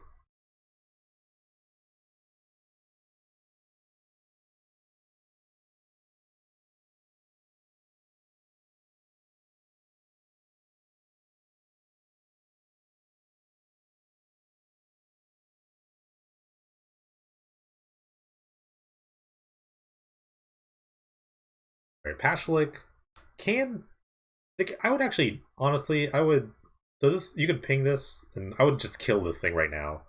No, no, not the way. I don't know. I would have killed the ROFELLOS. You don't want any more damage coming from ROFELLOS. Like, sure, you can kind of block and like maybe I don't know. I don't really like letting ROFELLOS through. This is a, I guess in this way, the Pashalik can just kind of like kill the feasting Troll King, but it just comes back. So this is kind of all for naught. Does the Troll King trample? Yes, it does. That's a ton of text. Like all new cards in Penny Dread or in Standard, the cards have tons of text. You just do X which one card and then just type the card name. Like this.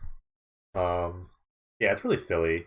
Magic cards have like really they do a lot of things, and then they have just like these random like evergreen abilities just kind of like stapled onto them for no reason. So yeah, it's kind of a ridiculous card.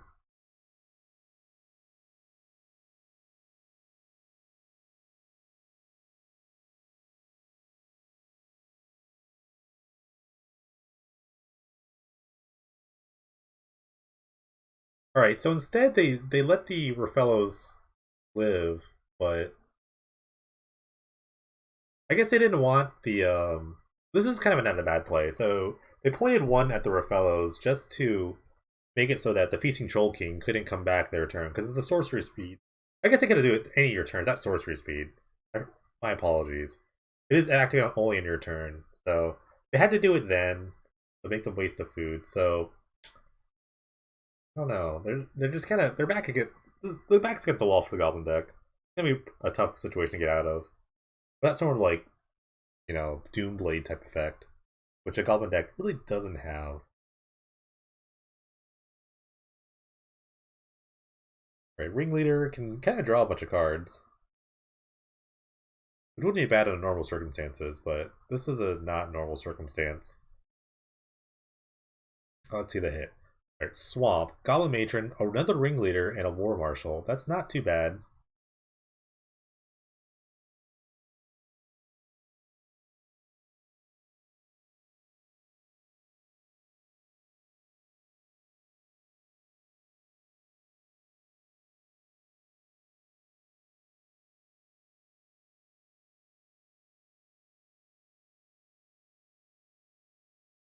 Yeah, that'd be pretty nice. That'd be a nice one. They are short of mana though, the Tutor and Cast the Edict. Ooh. I kind of like blocking here for the plan that Crazy Battle has suggested. This also kind of like means that they kind of have to have like so with this attack they can also just double block. They can double block the Feasting Troll King, and with the Pashlik triggers, can kill the Troll King. The 3/3 would stick around, but I think that's something that you have to do. Oh, maybe they're just like really hung up on this Pashlik just living. Okay, I guess they're playing. Their plan, I guess, would now is to cast the Matron to get the weirding. But if it doesn't work, if your opponent has another creature, which is another Troll King, that's the only reason that plan doesn't work. And also, the Troll King is also really annoying because it brings itself back one more time with the 3 food tokens. So yeah, backs against the wall here for the red black goblins deck.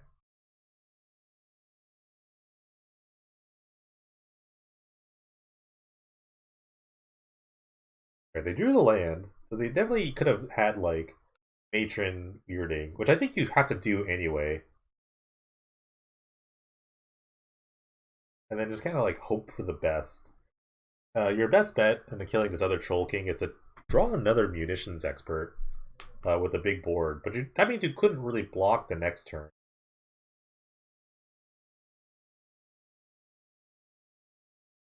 I think you just have to get the weirding. Oh, they're just gonna concede. Yeah. I don't know. It'd be hard to grind out. I think they weren't like super dead, but it was getting close. I think you have to like matron for the weirding, which I know you have. Um, and then maybe like try to like cheese together like a munitions expert. The expert is like trample, or expert is flash, so you could have like made some sort of tricks there. Yeah, you could have taken another hit. Um, I'm always under the impression that you should never give up until the game's over. This game was not over. I think they had a lot of action,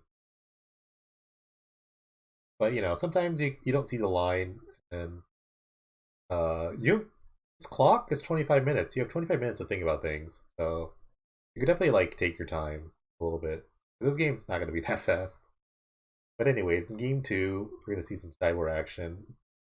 Not much the red deck can bring, honestly. Maybe you could slaughter games away some big creatures. You've seen this Troll King, which is kind of annoying to deal with, so maybe you just slaughter games the Troll King. But the deck is mostly built towards like control and mono red. Green side and the other side, they can play things like Dungrove Elder, Troll Aesthetic, kind of get like hexproofy. Placa Worm is just another big idiot for the mono red deck, for the Goblin deck to deal with. So it can like board into a lot of like problematic creatures.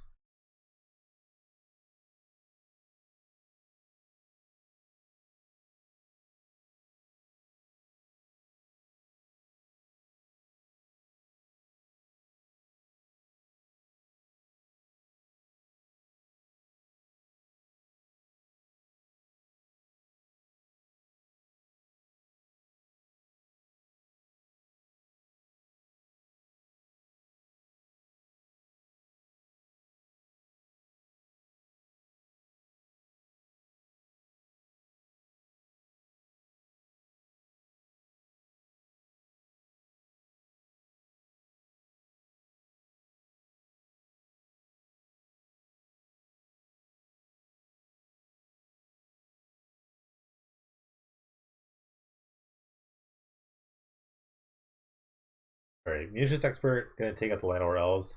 There's like a possibility that you can kind of just like save the expert for ROFELLOS. I think that's like something you can kind of think about.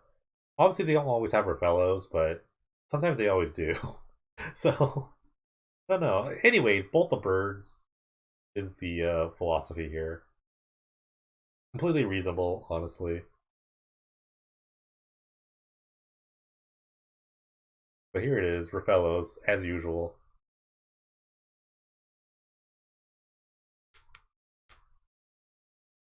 It's kind of tough because like if you let the Llanowar Elves resolve, then they can just turn to Llanowar Tribe, and then the Munitions Expert is a lot worse. So, um, so that's the thing. That's the thing about this green deck is like, damned if you do, damned if you don't, right? Imagine if um, they had another like a Dungrove Elder on turn two. Ooh, Ward Weirding is a good draw here. Gonna take out the ROFELLOS. Ward Weirding a one of in this deck. So they offered the trade, they did not take. Instead, they got punished. So yeah, this is the way to kind of sweep the leg of the green deck. You want to just like stunt their mana growth a bit. See, there's a Llanowar tribe, so they kind of had it all here. So they still have 6 mana for this next turn, unless they can produce, unless a Goblin deck can produce another sort of kill for this. Right, Mimic Vat, interesting sideboard option here. You could definitely do some shenanigans with Mimic Vat with like some of the token producers or like Munitions Expert under the Vat. So this is an interesting card.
All right, Garrick, pretty big draw into ROFELLOS and a Beast token from the Garrick. Memorial of Unity, interesting card. It kind of sucks to not play like all forests in your deck, but it does kind of give you some sort of utility. And it lets you find some creatures. All right, Pash Lake is not bad. It does kind of combo well with the Mimic Vat, so you can sack this Munitions Expert to kind of like make some tokens and then put it under the Vat. So they can start popping some creatures in a second. It is kind of a bit to mix up though.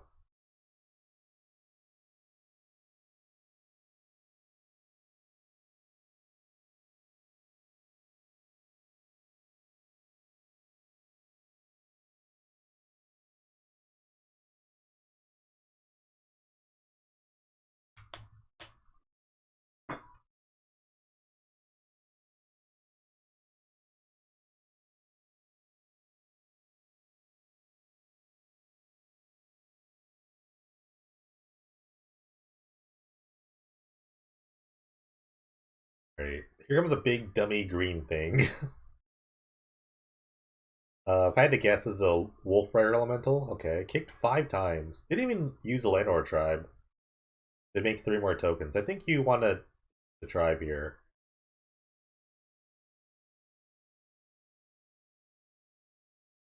Yeah, I don't know why they decided to leave the tribe untapped, but this is a pretty big deal. Garrett can just plus now, and it's gonna be really hard to kill this Garrick outside of another like munitions expert, which does target planeswalkers. That's why it's such a big deal in this deck. I don't know about getting in here. This is kind of scary. I wouldn't actually even attack. Because now the expert can just die and get under the Mimic Vat, and then can kind of actually like ping the Garrick, so you couldn't overrun, which is kind of like going to be the main route to victory. Although it does look pretty good for the green deck, anyways. But if you want to achieve total victory, you got to play your best. You lose the ROFELLOS through the patch select, but I think it's like a little moot.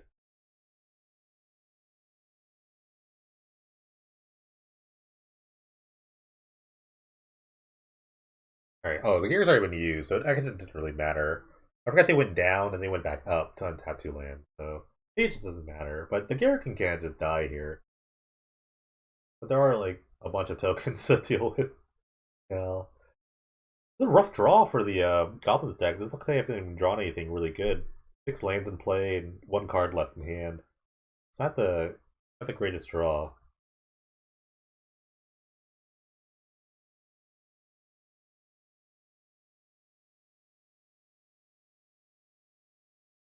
Memorial Unity is going to be activated. Kind digs for a creature card amongst the top 5. 3 mana, that's not too bad.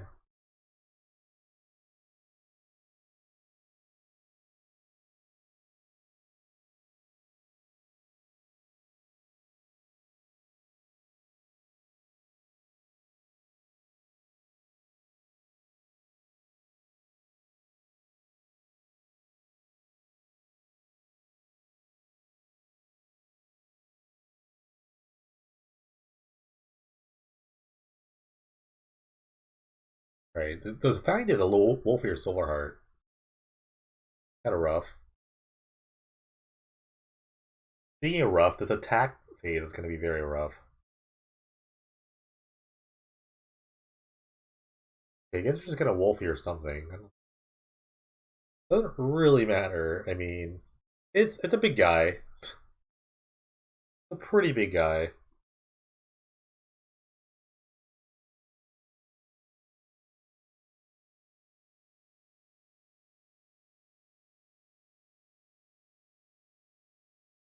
Alright, so I think the line, if you want to try to live up this, okay, yeah, first. Oh my god, did they put a ROFELLOS under? Why? They had a munitions expert. Why did they put a ROFELLOS under here? No, I didn't even notice that. No. No, this is like full tilt magic. Because there were like so many things you could have done here. I guess they didn't have enough mana anyway, but I guess they had 1 short. I was gonna say some like crazy line, but they're 1 short mana anyway, so no. No. No. Alright.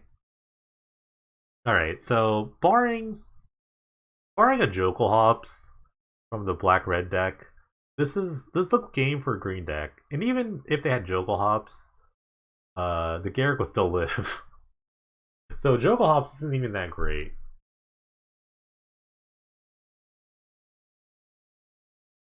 The Jokel Hops would be pretty dope, but I don't think that's gonna happen. Yeah, Mimic Vat works for any creature. Alright. Congrats to Mono Green. See, I knew Mono Green was good. That's why I played it. But not like that.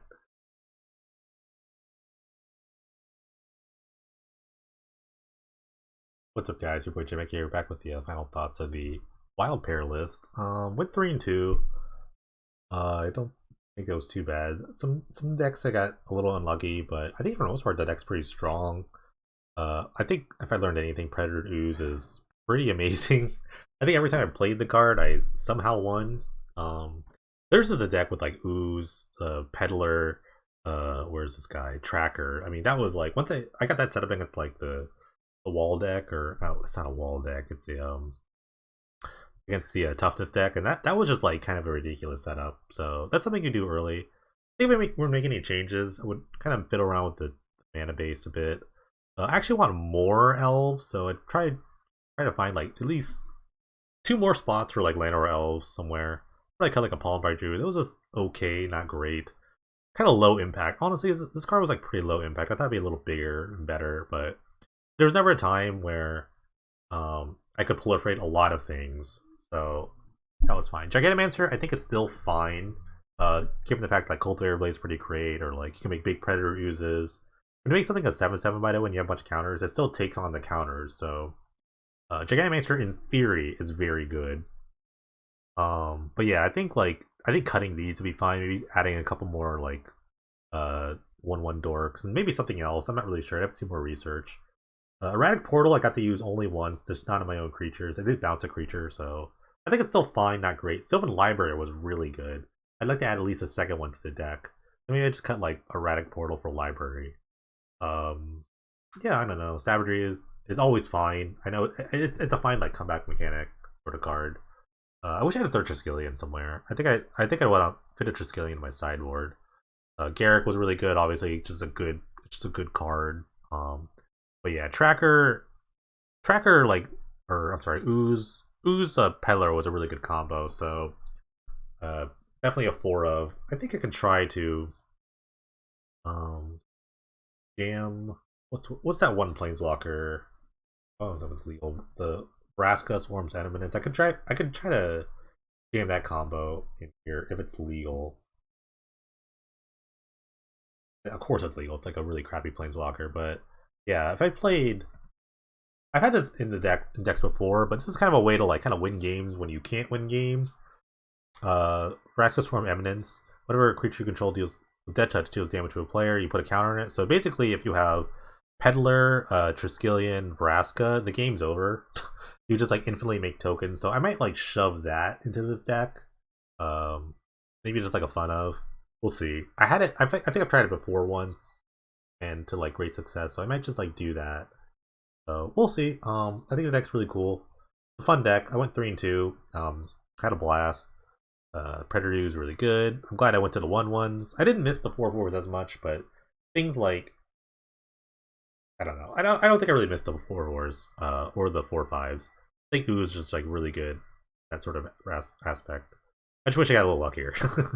But anyway, thanks for watching. Appreciate it. Hope everyone likes the videos. Like, follow, subscribe, blah, blah, blah. Take care.